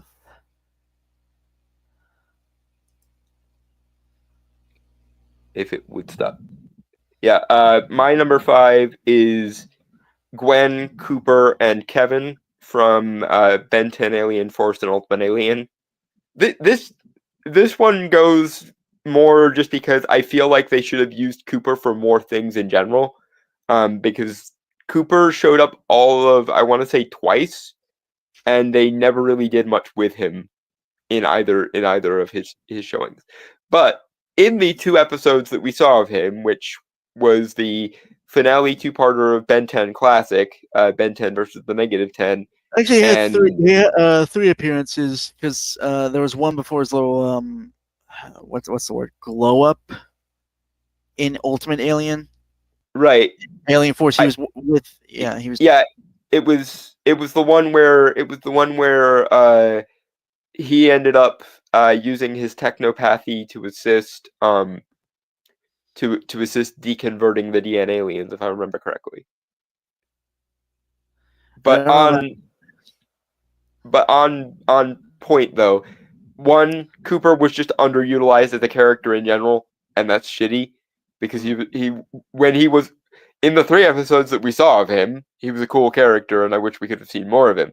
But more to the point, I feel like him and Gwen would have made more sense as a couple than Kevin and Gwen do, because I feel like their personalities are actually far more compatible than Gwen and Kevin's personalities are. A lot of the romance between Gwen and Kevin takes the typical like cliche sitcom format of the man is unrefined / gauche / stupid, and the woman has to fix or tame him, which is not a trope I like in general, but especially with regards to Gwen and Kevin. I love both Gwen and Kevin as characters, and what we did see of their romance was fine in the cliche will they won't they sense, but again, based on if Gwen was a real person and Kevin was a real person and Cooper was a real person, I feel like Gwen and Cooper would have made a more constructive couple than Gwen and Kevin ended up. And yes, part of this is because I feel like Gwen and Cooper's powers would also be far more compatible vis-a-vis Offspring than Gwen and Kevin's powers are. Because given Cooper's technopathy, and Gwen's inability to interact with technology because of her, the weakness of her mana constructs, I feel like a half, or I guess a third Anodite girl and a technopath guy would result in kids who could actually use mana on technology, which would also sort of short circuit the weakness of both of their powers. And before anyone comes at me for making the quasi, fictional eugenics point, I already specified that personality-wise they would be the better fit anyway, and there would be a whole lot less fixing going on in their relationship, which I dislike as a general rule when the thrust of any relationship in any piece of media is one character has to go out of their way to fix the other, and the other just becomes a pet project. which you'll see more of that. My dislike of that trope as the list goes on. Trust me. Right. Okay. So, all right. Everything must have the romance subplot, especially with the leader. Hell, even the two male, one female group is formulaic to the point. I wonder if it works or is just what everyone did. Don't know about dating Gwen, but we did need more Cooper. I will at least say yeah, I agree. He was actually a Yeah. pretty fun character. He's cool. I Yeah, honestly I wish he would have become like the fourth wheel of the team, because oddly enough, I think it would have made slightly more sense for Coop to be the tech guy than it makes sense for Kevin to be the tech guy. I mean, obviously, it still works with Kevin because he has the whole classic male mechanic thing going on. But I mean, Cooper is quite literally a technopath, and they never make full use of that. okay. Uh, Tropes are tropes for a reason. I know that's because people like it, and not just the studio has a formula for you. Uh, Not sure I follow the logic of your power merging thing. If anything, why would they blend together rather than inheriting one or both powers separately? Because they both revolve around the utilization of energy. With Coop, it's manipulating the electromagnetism within technology. With Gwen, obviously, it's manipulating mana because at first sorcery and then later revealed to be enedite nonsense. And the reason I think they would merge rather than be a random dispensary thing or like having them both separately is because there are actually, and I fucking wish one of the writers had thought of this. There are actually spells that Charmcaster and Hex use that revolve around the interfacing of technology. Like I remember in the fourth magic centric episode um of Ben 10 original series, um there's a spell that Hex casts on a tractor to turn it into like a mech golem essentially. And if there are spells that can interact with technology, then the the mana nerfing aspect of technology is something that might be a unique weakness to Anodites, which could easily be countered if Gwen was to marry a technopath, and then the mana constructs could have gotten channeled through the technopathy, All right. essentially. The fourth real thing regarding Julie was before she was left behind as well. Oh, okay. And that sounds more like this hypothetical child needing to work out techniques to make them work together rather than it naturally doing so. And who says that was unique to tech and it wouldn't have that effect on anything that spell was used on? My point is that if Hex and Charmcaster have spells that can manipulate technology, then that means that the Anodite weakness to technology might be something unique to them, and this might be another case where someone actually like Gwen, who chooses to do magic in the long form way rather than relying on her Anodite constructs to do everything, might actually be, in some sense, more powerful than a pure Anodite. Because if there are spells that can manipulate technology, then that is essentially a way that anyone who is an Anodite spawn could neutralize or at least negate some of the anti-technology aspect of their mana constructs.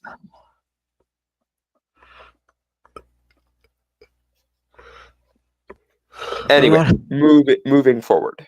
Okay. Anything else Door to number say? 4. Okay. Now, give me 1 sec.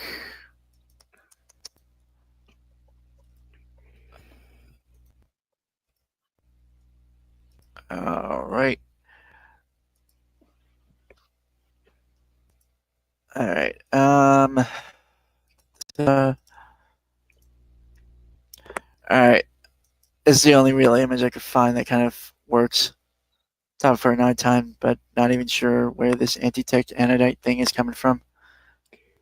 Because Gwen gets cut off from being able to use a lot of her powers if she is, quote, surrounded by too many machines and not enough living things. And every time Gwen uses her magic directly on something that's high tech, both go haywire to the point that they actually end up using this weakness on the toy dropped by the extra dimensional entity in that one episode. The one that's higher on the tech tree than the Omnitrix. She zaps it with mana and it rings like a bell because mana and technology don't get along. Right. Okay, so this is the only image I can really find that kind of relates to the topic of my number 4, which is Thor, the love triangle. Well, okay, to be fair, was never really touched upon at all. It was just sort of implied because Sif is Thor's wife in the comics. Not in the comics. Mythology, I agree to, but I don't think Thor doesn't have a wife currently, to my knowledge, in the comics. Well, at least at one point, I thought they followed the mythology in the comic canon, but he's got grandkids. In the God Butcher storyline, he travels to the future where he's like king of Asgard, and he has grandkids. Yeah, so he must have stooped somebody. Yeah. Anyway, it's Thor, Sif, and Jane Foster of the MCU. I realize the images of the comics. Again, it was the only image I could truly find related to the topic. So, in future, if you need these kind of combination images, let me know ahead of time, and I can make them. I have an image combining app on my phone that's good for this kind of thing. I will. Well, to be fair, we only really plan the thing like a couple days in advance. Right? Yeah. I know. But in future, if you have a hard time finding images, just let me know, and I will try and do some fancy smancy editing shit with them. Okay. I don't think Thor would just cheat on his wife like that, or at least not so casually. Pretty sure if they were ever together, it was long over in universe history or just a meta sense. No, that's fair.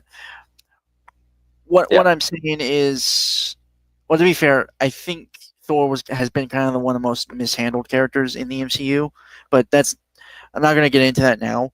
If I could kind of piggyback off your number 4, I think a lot of this has to do with Jane Foster just being a really shit character in the MCU. Like, she's not a likable person to begin with. I think the issue is because, okay, and again, anyone who's more knowledgeable, like Giant Troll, if you are more knowledgeable of stuff in the comics, please, or anyone who's watching this, please let me know. To my knowledge, Jane Foster, in comics-wise, was a paramedic. I think so. I could be wrong. Again, I could be wrong or something. I'm not sure, depending on when she was created. Nurse, paramedic. I remember her from her brief appearances in Avengers. Okay, that's fair, Giant Troll. I'm barely I skimmed the surface of such things. Okay. I remember in Avengers Mercy Mightiest Heroes, she was a paramedic, so not a physicist, which I think I think they did that in the MCU to try and sell the Clark's Law angle of it before they realized, shit, there are actual magic users we have to introduce. We have to retcon the shit out of that. Yeah. And I think also another issue is like Asgard. Well, really, any of Thor's like supporting cast never really got developed too much. Actually, yeah. Well, it's weird. Like I can't exactly talk about this without just going into like a rant of how mishandled Thor was. Yeah, it took them 3 tries to even try to get Thor right, and even then, the results may vary with regards to that. Yeah. Um. Uh. Excuse me 1 second. Anglintine just messaged me, and there's something in his auction that I wanted to bid on, so I will minimize my window and then come back. And if my Okay. internet bitches at the stream, that's why. Okay.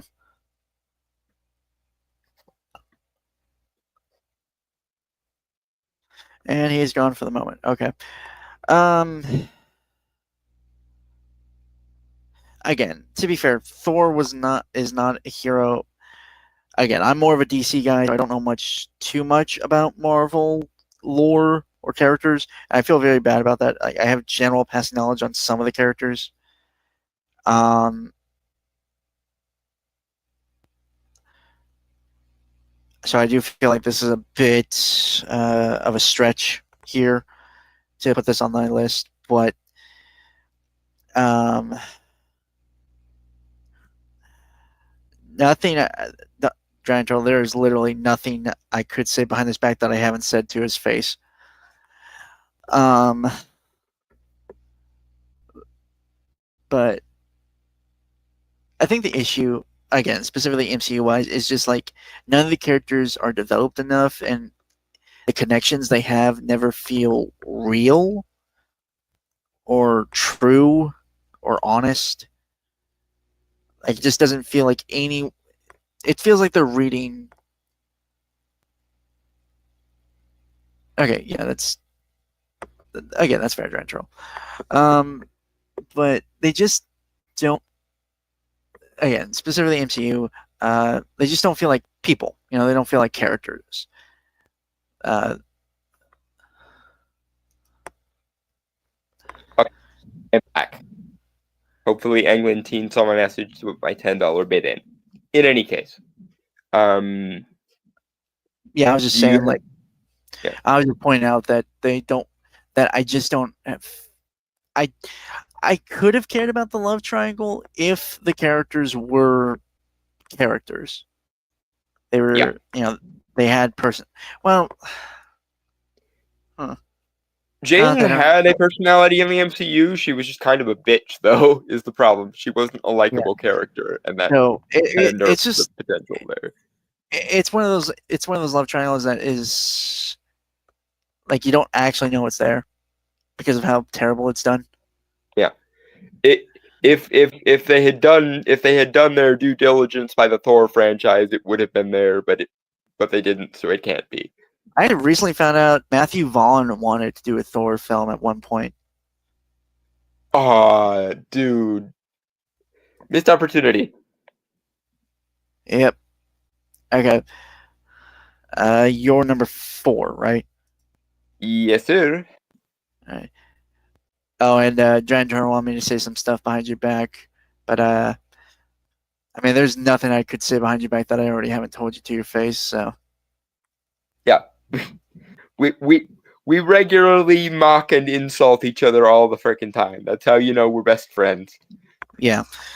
My number 4 is Buffy, Angel, and Riley in season, I think it's 4 of Buffy. Because obviously she winds up with Angel, and then Angel drops out of existence because he has a spinoff to do, and that it ends up being bittersweet anyway. And then of course Spike comes in and ends up being the rebound vampire boyfriend, and their relationship I actually like. The relationship between Spike and Buffy I actually like. But the thing is, Riley was a much better guy for Buffy. And when you come right down to it, most of the reason why Riley left, obviously, other than the out of universe reason of the actor had shit to do that didn't involve, being a reoccurring character for most of the time. But in universe, Riley was a better guy for Buffy.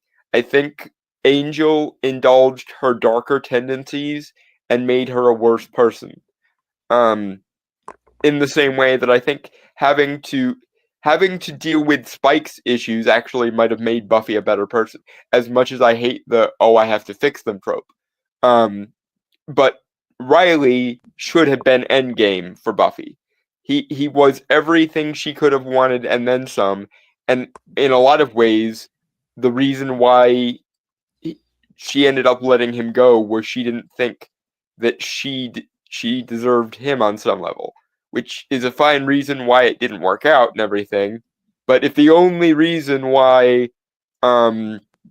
these characters can't be together is the other person has growing to do, that still means that after she's done that personal growth, because they actually did do an episode where Riley comes back after he leaves and he has a work partner that he's seeing, and Buffy feels very regretful about it, and they kind of just leave it hanging there for a while. I honestly think that Riley being long-term endgame for Buffy would have been better, even as much as I like the Spike turnaround and his redemption arc and his, literally earning his soul back and everything. All of that's fine, but if Riley and Buffy had made it work, that wouldn't have been necessary. And I think that Riley would have been better for Buffy as a person. Again, assuming that with most of these, you have to keep in mind I'm going based on in-universe logic, which means I'm treating these characters as though they are independent people, and I'm not accepting, well, the author said they wanted it to be this way as an excuse in universe. That it is an excuse out of universe, and it has no relationship to the logical simulacra that are the characters in universe. All right. Moving on? Yep, moving on. All right. Give me one sec.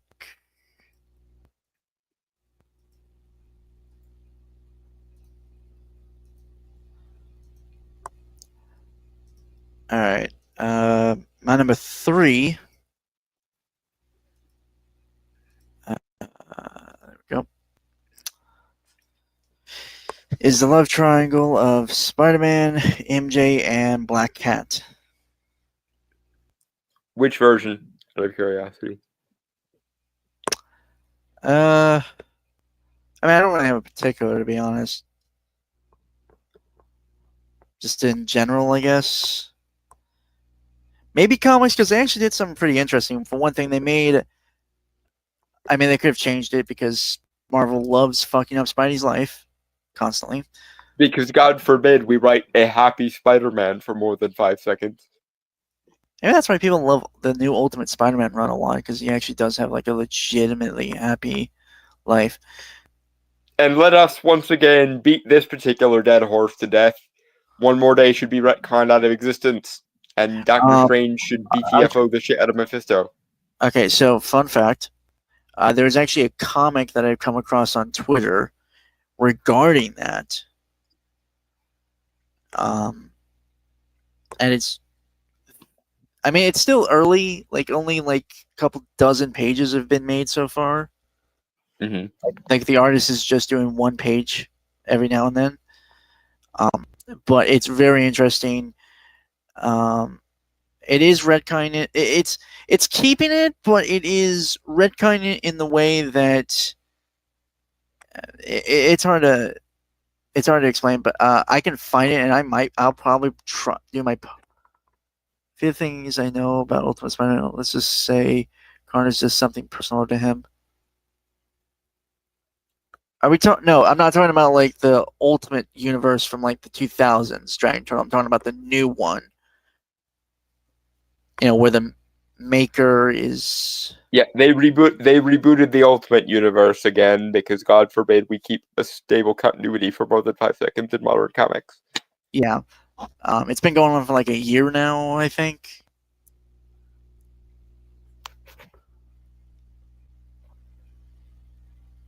Yeah. Anyway, where was I? Right. Okay. Yeah, I'll look up that. I'll look that up and just put it in the Discord, like general chat. So, when I can remember that. that comic about retconning one more day. Anyway, yeah, Black Cat and Mary Jane and Spider-Man. Um, so specific, I guess. Obviously, it would be cheap of me to say that with how MJ's been written lately in the last couple of years, it would make sense for him to get with Felicia, who is because it does get rid of that whole trope of not putting your loved ones in danger and stuff like that. Um,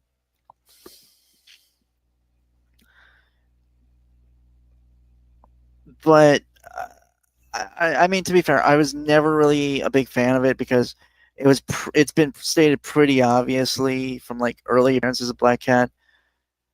Um,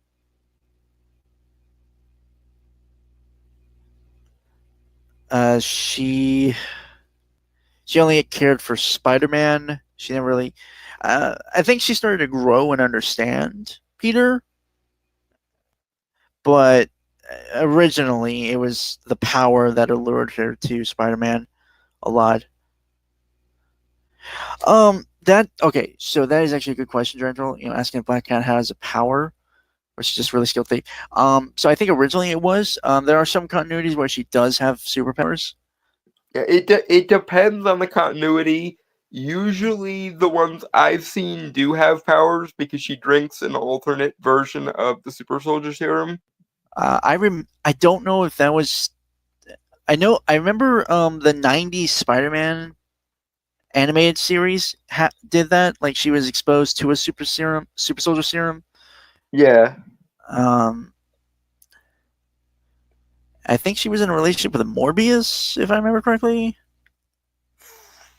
I believe so. That I remember. I remember actually liking Morbius in the episodes of that show he appeared in, which it doesn't take much to be better than Morbius 2017 or whatever the fuck, but it was. Yeah, I think she's like she's enhanced in some form or fashion. Well, I think she was a skilled thief before getting the enhancement, obviously, but I think that helped her immensely. Right. I think she's like the queen pin of crime in New York right now, or at some like. I think the main reason why she's enhanced is just so that Marvel doesn't have to deal with the "you're just ripping off Catwoman" accusations. Okay.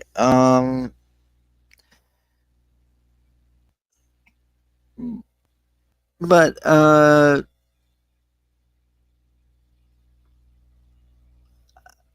I do. The weird thing is, I do think.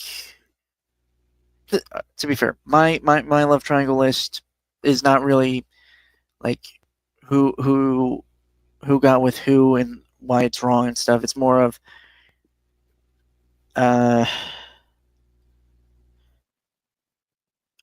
either I don't see it or I think both could work for different reasons. Mm-hmm. Like MJ, I mean, to be fair, MJ and Felicia are kind of similar in some ways. Mm-hmm. Very loud, outspoken, free spirits, I guess you could say. Yeah. But with MJ, it starts out as false bravado and a mask because she has not the greatest home life. She was the party girl when she was introduced, right? Mm-hmm. But that's not how she was only that way to kind of not deal with her problems. Mm-hmm. Felicia, well, she's a thief, and her father was a thief, the cat burglar. Mm-hmm. So it was kind of it was kind of a legacy thing, and I think she kind of got very into doing it. Mm-hmm. Like it wasn't just a way to survive. Obviously, it was also she was having fun. Yeah, that seems to be the most consistent aspect of Black Cat's character. She much like She-Hulk is always having fun with her shtick. right. in a way, it's kind of like having all the power but none of the responsibility, which is a good foil to Spider-Man. Which I think is why Black Cat is normally used as like a seductive femme fatale for Spidey, because she kind of represents him being willing to let go of the burden and live it up a little bit in some ways. Yeah. Actually, they became MJ and Black Cat actually became friends, I believe, in a comic some time ago. Like, MJ even helped Felicia with a job using her acting skills and stuff. That's hilarious. It even culminated in a joke where Peter's like sleeping and they both show up in the apartment. Peter like wakes up briefly, tired, right? Mm-hmm. He says, "Oh, I'm having that dream again. Please, please, please be gentle." To which presumably they both look at him like, "Oh, really?" Yeah, no, that's what I'm. Yeah, and it's both clear that they do care about Pete or Spidey or whatever. They do genuinely care about him in some form or fashion. Now I just want a whole ass miniseries that's just Felicia and MJ's like girls' nights gossiping about Peter when he's not around. Yeah. But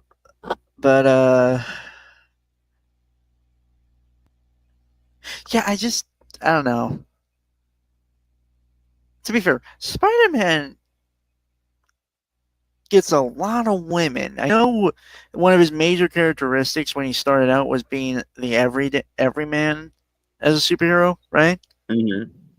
But that motherfucker pulls.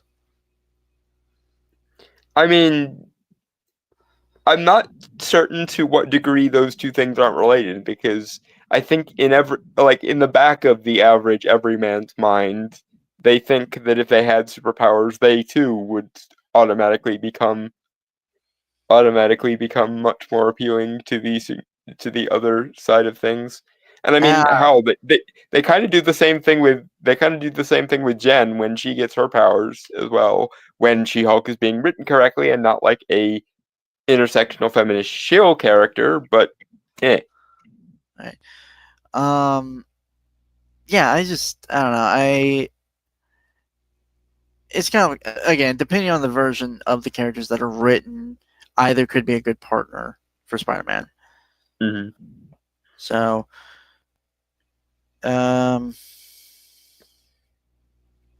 My number 3. yeah, I don't really think I was trying to think if I had anything else to say, but no, I'm good. Give me a sec. Mm-hmm. All right. All right. Shocker, this is on his list, folks. Yes, this is me being cliche and gay again. I'm super. Thanks for asking. Yeah. Yes, Edward, Jacob, and Bella from Twilight. To me, this has two correct solutions. One, where they ditch Bella entirely and date each other, which is the gay solution. Or the more hetero safe solution, which is Jacob was the much better partner. She should have gone with him. Edward is a universe-sized bag of dicks, and I've already made it plain how I despise the "I can fix him" trope. So yeah, no, Jacob is the much nicer, much more appealing character, and deserved to get his happy ending, and only technically did because werewolf birthright shenanigan bullshit. Right. And the less said about the whole imprinting on the daughter of your once best friend and the guy you used to compete with said best or compete against for said best friend's affections thing, the better. But that being said, yeah, Jacob is the much more stable, much more likable, much more attentive, and just generally more positive character. Ergo, he should have gotten the girl, or they both should have realized that Bella wasn't worth it and gone with each other. All right, moving on. Yep. All right.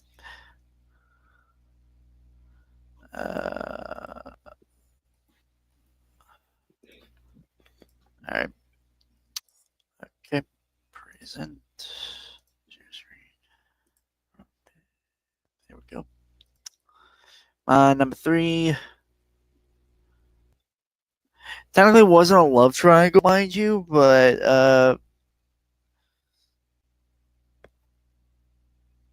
Freddie and I'm just okay. It's weird. So it's technically Carly, Freddie, and Sam, or Carly, Sam, Freddie. I realize it technically wasn't a love triangle, but I do think Freddie should have stayed with Sam. And apparently he didn't, which was news to me when Brainstormer mentioned this to me. I guess I guess in the new show they established not in the new show. It was in the original series. Dated for a time, then they broke up. That was it. Well, that sucks because yes, I agree. Their relationship was actually well written. Yeah, it was. Well, I think it was built up.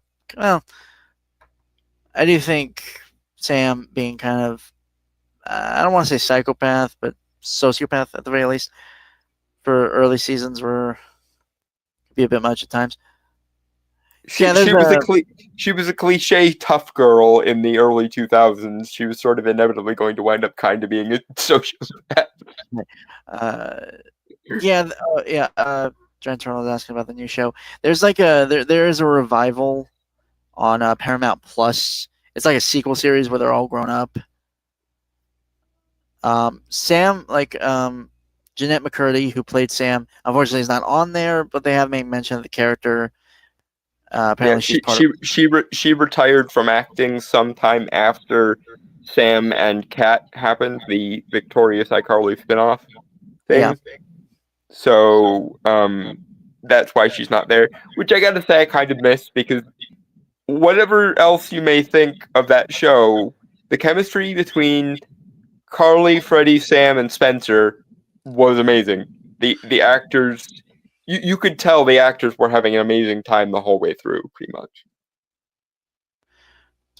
Don't trust the I have not. I'm gonna be honest. I saw the trailers for it. It didn't grip me. I've heard people say good things about it, but it's just I'm gonna be honest. I just kind of stopped caring about like Nickelodeon stuff a while ago, just because nothing good had really come on in years since I stopped watching like early 2010s. Yeah, ditto. But kind of going back to iCarly. Well, specifically, Freddie and Sam. Well, one thing, they had both dysfunctional family lives. I mean, Freddie had a little more of a stabilization with his mom, but his mom was overbearing, overprotective. I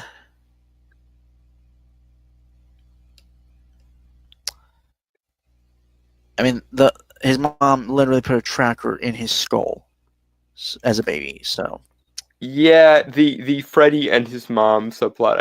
I forgot how hilarious some of those are. I wish they had followed up more on the fencing episode from the early season, because Freddie really seemed to come into his own when he was fencing. Right. Sam, she's her mom, who was played by Jane Lynch. Great actor, by the way. I'm surprised I haven't seen her in much stuff anymore lately. I don't know. I know she's in stuff, but obviously just They also convincingly played mother and daughter really well. Yeah, they really did. McCurdy and Jane Lynch. I mean, towards the end, it did seem like her mom was trying to be a good mom, so that's good. But the joke was that Sam is is the cliche tough girl because she is also the cliche criminal slash delinquent. Yeah. So usually her family life was utter shite, and she compensated by hanging around with her sort of found family, which was Carly and Spencer, and of course Freddie. But that got complicated because, of course, they were a thing, and they should have stayed a thing, but they didn't stay a Also, thing because okay, reasons. don't forget Gibby. All right, don't forget Gibby. Yes, we mustn't forget Gibby or Neville. Neville was actually my favorite character in iCarly because he reminded me a little bit of me. I'm not And you may one, not surprised. Two, fuck Neville. Okay. But what I was gonna say was, yeah, they had both kind of dysfunctional family lives. They had obviously connected by Carly, who was like a good friend. I mean, obviously Freddie at first had a crush on her and stuff, and I think they had dated like briefly before that, before Sam and Freddie did. Um, I could have sworn the Carly dating subplot actually happened after the Sam and Freddie one, but I could be no, wrong. no, it was when Freddie pushed Carly out of the way of that taco truck when he got Oh, hit. right, yes. The you saved my life and therefore I'm indebted to you cliche. Eh, sound like that. Uh, I got, but anyway, honestly, okay, that. Sorry. I'm not sorry. I'm not trying to be a dick. Obviously, I just want to get. We're getting sidetracked. You know. Mhm. Um. Of all the weird things to geek out about.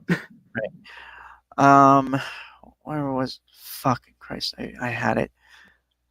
Right. But they genuinely had a good chemistry about them. They naturally had a rapport. I mean, granted, it was mostly Sam insulting Freddie constantly or assaulting him. And yes, they do the he's insulting you or she's insulting you because they secretly like you thing. Or at least Right. that becomes the basis for the relationship eventually.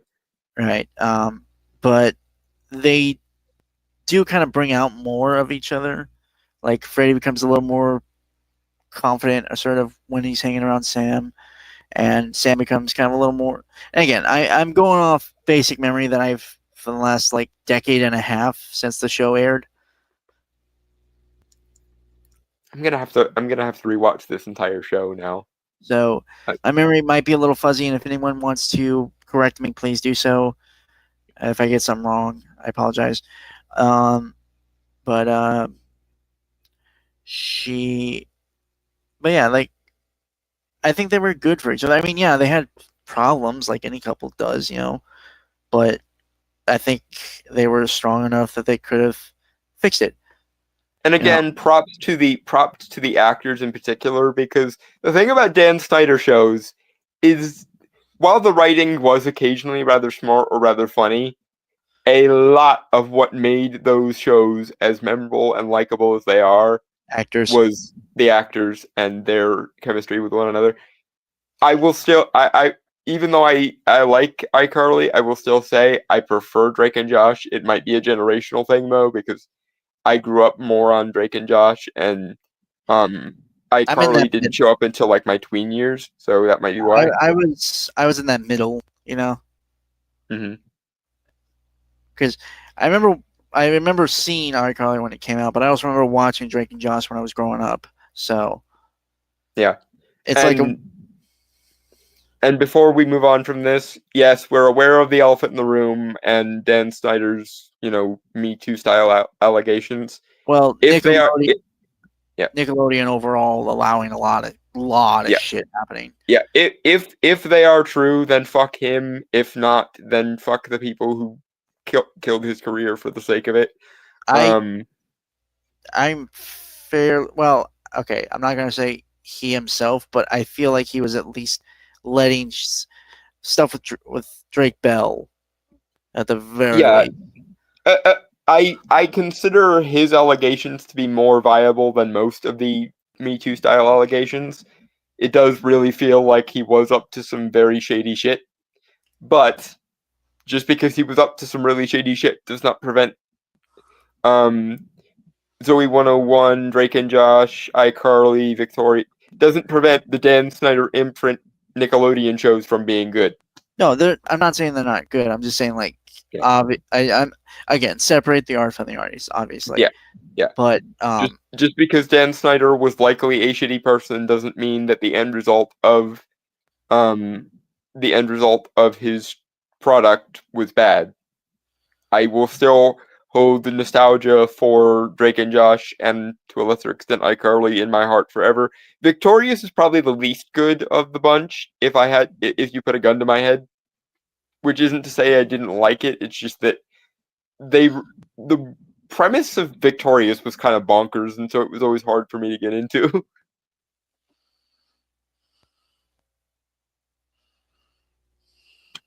Anyway, so we're on my number 2.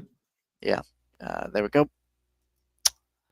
So, there you go. Whensoever it. Oh yeah. My number 2 is Rumpelstiltskin, Belle, and Cora from Once Upon a Time. As I alluded to previously, one of my least favorite tropes in the known romantic universe is the "I can fix them" trope, and this one is probably the most guilty of all of those varieties because it always ended up with Belle guilt tripping the shit out of Rumpelstiltskin, even when Rumpelstiltskin didn't do anything wrong, or even when she explicitly asked him to do something for her, and then was surprised when someone who is bound with, an entire universe's supply of dark magic winds up using dark magic to do the thing she asked him to do. Yeah, but the issue here, as with most things in Once Upon a Time, because my god, there are problems with Once Upon a Time you could drive a semi through, is framing. They always frame Belle as in the right, even when she's being a bitch, and they never give Rumpelstiltskin any leeway, even when he is the victim of her being a bitch. Meanwhile, in one episode, and one episode was literally all it took, the episode called Miller's Daughter, which, by the way, is one of the best episodes of Once Upon a Time, full stop. In one episode was all it took to show a better relationship for Rumpelstiltskin, and that was with Regina's mother, Cora, aka the Miller's Daughter, hence the title of the episode. And the difference here is that Belle seems to regard Rumple as a burden that she has to take on for, like, moral reasons, whereas Cora actually liked Rumpelstiltskin as a person and was willing to bond with him over the things they had in common. With Belle, she was always the poor, put upon, saintly one trying to redeem the monster. Cora was fine with the monster being the monster because she was a monster too. And I'm sorry, but that is the family that slays together stays together, essentially. I would much prefer a world where Cora and Rumple were together than one in which Belle moral fags about Rumple being who Rumple has always been for the checks notes 1,000th time this season. So yeah, no. Rumple and Cora were better for each other, just romantically in general, and they were better characters to put together because they actually had a bond as characters rather than the fucked up weird morality of Once Upon a Time once again shooting itself in the foot. Which, my god, is there a heaping tonnage of the universe's moral bias fucks the storytelling every fucking time in Once Upon a Time. To the point where quote unquote good characters can go on killing sprees and there are no moral repercussions to their killing sprees. But characters who are bad can repeatedly go out of their way to save people's lives and they're still framed as the villain. Because Once Upon a Time is frankly kind of fucked in the head. But one of the most one of the most annoying ways in which it was fucked in the head was they kept trying to make Rump Belle a thing when Rumple and Cora should have been the couple that actually stuck around. Moving on.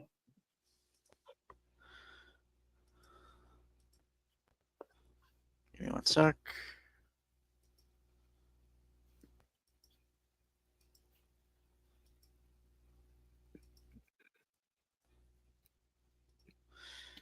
All right, there we go.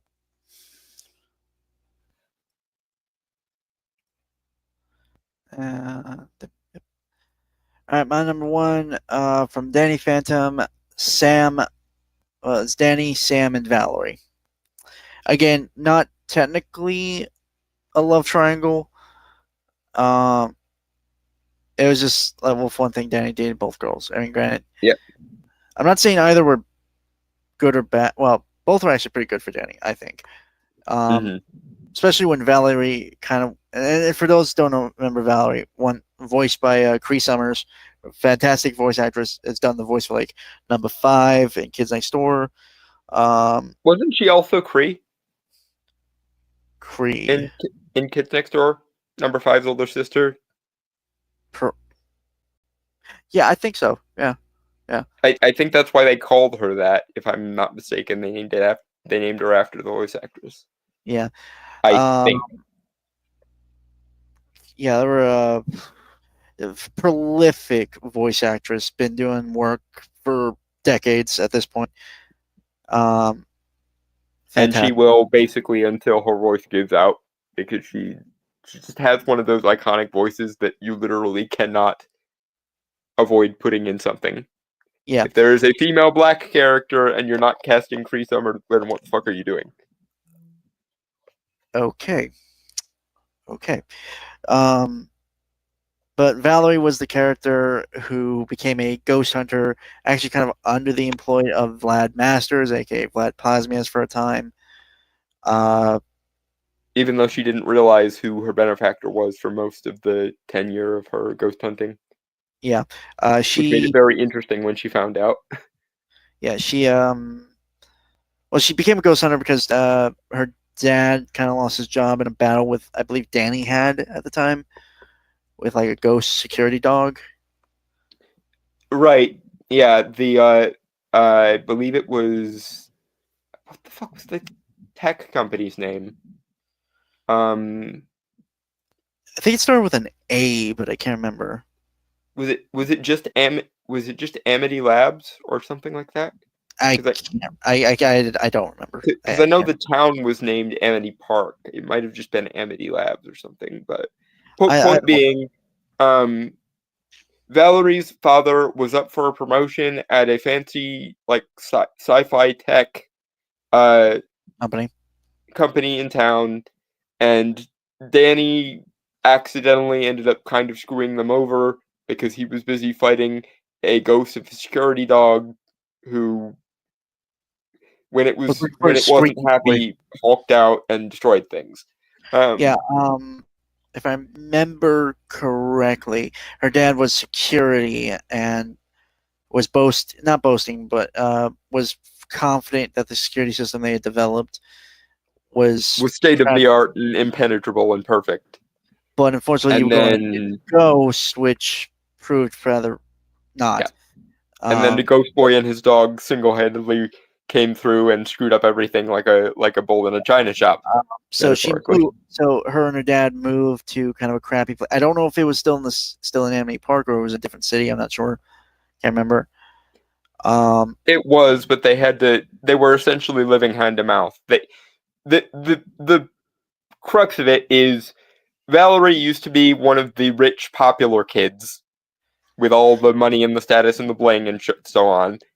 And then Val's dad lost his job, and then they were living hand to mouth and were poor, or at least Yeah. as poor as a TV show is allowed to show. Yeah. So that kind of put on a vendetta. She got dressed up and used a lot of technology. I think was actually from her dad's job that they had kept, and built herself a first kind of ghost hunting suit. Um, Are you and sure Vlad didn't ship her both of them? I could have sworn Vlad shipped her both of them. I No, wait, hold on. Vlad shipped her the first one, and then Technus upgraded her, because he was scheming. either way, um, yeah, either way, what was gonna say? Fuck.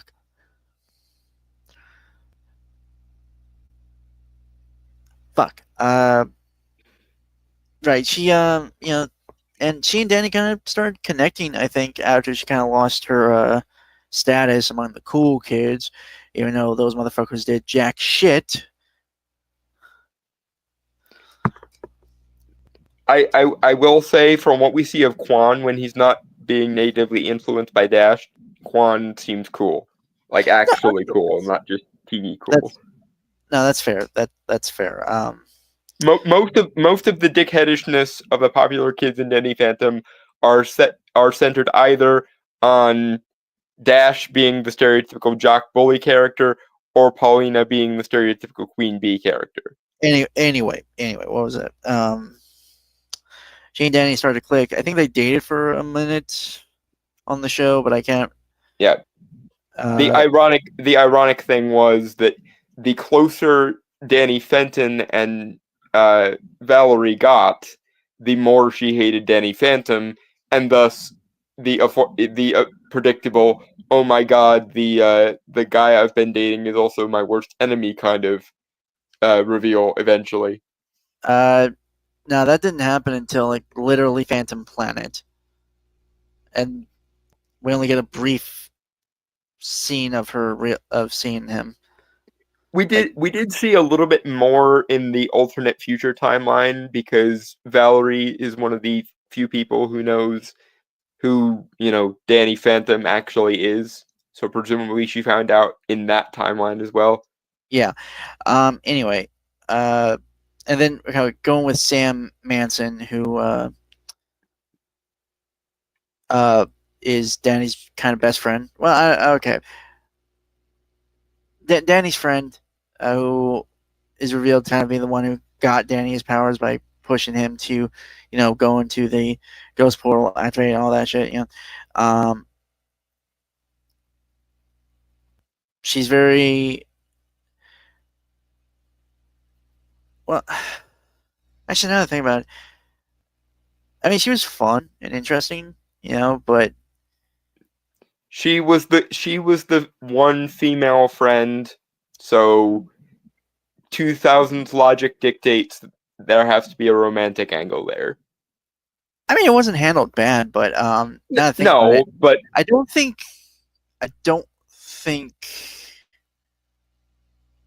Okay, actually, I am advocating for Valerie and Danny kind of get together because I think their relationship was more earned as opposed to just kind of being automatically because the plot said so.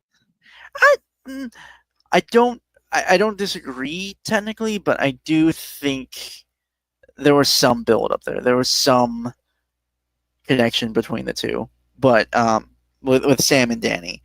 I honestly think that what would have made the most like cathartic narrative sense is Danny and Valerie wind up together, and then Sam and Tucker wind up together.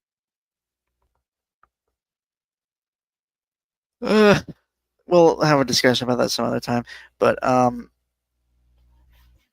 yeah, I would say Sam and Valerie, at the very least, story potential, more or less.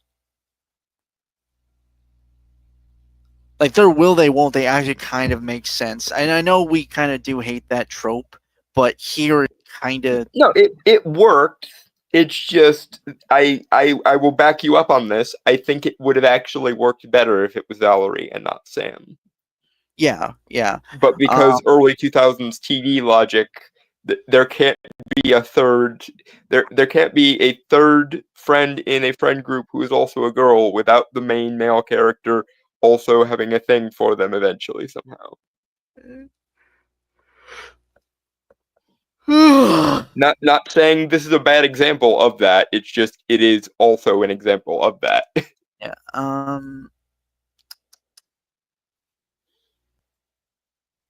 Yeah, I guess. Yeah, generally, I'm genuinely right now. I'm saying that Danny should have ended with Valerie, and I've already stated the reasons why.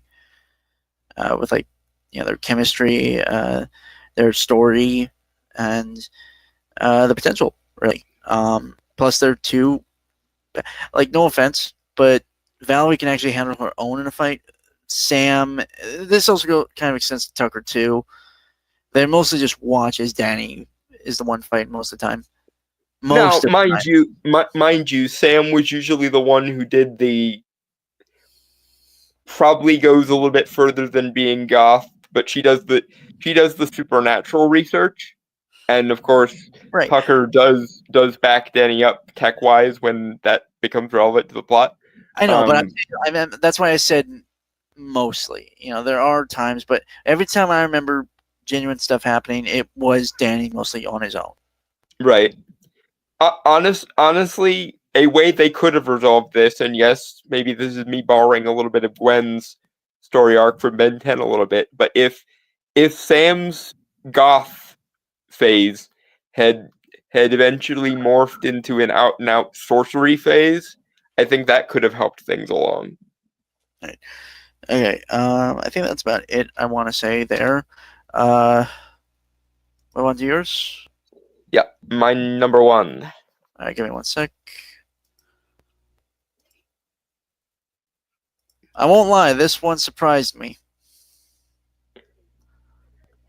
I am more surprised that it surprised you than I would expect that it was surprising. Well, no, it's just I wouldn't imagine. I don't know. It's just like it's somewhat of an obscure one, kind of. So Yeah, the Phantom, Raoul, and Christine from Phantom of the Opera. And yes, feel free to make your gay guy is obsessed with theater jokes now.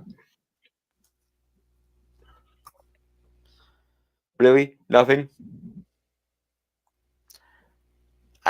I took theater, man. So what the fuck can I say? But okay, so the issue here is that Raoul as a character is basically a non-entity. He basically exists to be the metaphorical Prince Charming. But no other work is really done on his character. In the novel, it's slightly differently. We're not talking about the novel though, we're talking about the Broadway version of Phantom. And yes, I know that the Phantom and Christine do sort of kind of wind up together in the sequel show Love Never Dies. The problem being is Love Never Dies only exists because Andrew Lloyd Webber wanted the Phantom and Christine to wind up together and so made a show specifically for that, but fucked it up in such a way that it actually would have made more sense for Christine to wind up with the Phantom in the original show than it does for her to wind up with him in Love Never Dies.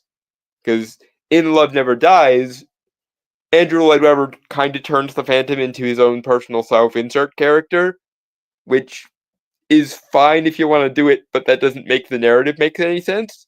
So, ironically, in attempting to force the correct answer in Love Never Dies, he kind of undermined what was already being built in Phantom proper. But point being, Raoul is basically a non-entity character who exists solely to be the alternative to the Phantom, and as a result, I maintain that she should have wound up with the Phantom. Considering that most of his personal issues came from the fact that nobody loved or gave a shit about him, so this could have very easily been resolved by her loving and giving a shit about him, and then there could have been a happy ending that actually was organic to the story instead of Andrew Lloyd Webber having to append fan fiction 10 years afterwards. Um, And that's another problem with Love Never Dies, which is in universe, I think it takes place 10 years after the events of Phantom proper, which they never make full or any particular use of, which sucks. If you're going to write in a time lapse, then use the time lapse, god damn it. But point being, there is absolutely no organic in-universe reason for Christine to go with Raoul rather than the Phantom, other than he is a stereotypical pretty boy who has lots of aristocrat money. But then again, the Phantom was a genius who like invented several different things that if he had had the foresight to, make proper use of, he could have been just as wealthy as Raoul and then some. well, So I don't know if because it's Paris. What on what period? I believe Phantom takes place sometime in like the 1830s, I think. So I'm not sure if patents were a thing yet. But even so, he had enough of an established genius that he could have literally come up with something to make himself money. Not to mention the money he blackmailed out of the opera house owners without even really having much use for money to begin with, because he lives in the subterranean vaults underneath the Opera de Paris. So he didn't really use his wealth and money for much of anything in the stage show. There's more explanation as to what he uses it for in the book, but again, the book by Gaston Leroux and the show by Andrew Lloyd Webber are two very distinct entities. There are entire characters and subplots from the novel that are not even referenced in the stage show, so they are effectively two different universes.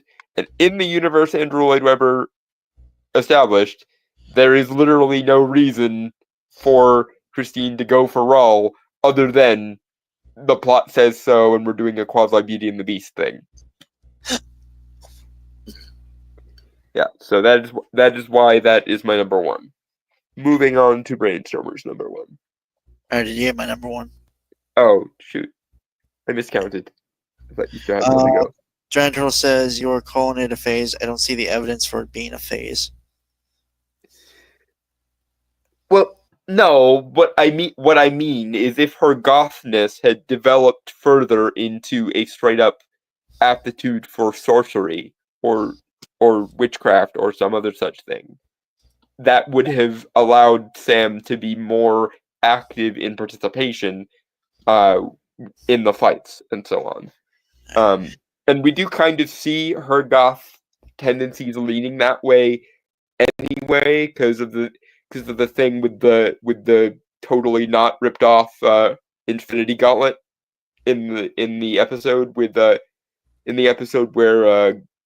Freak Show makes his comeback, and then again in the Infomap episode where Sam identifies the blood blossoms, which are essentially anti-ghost flowers in the Salem period.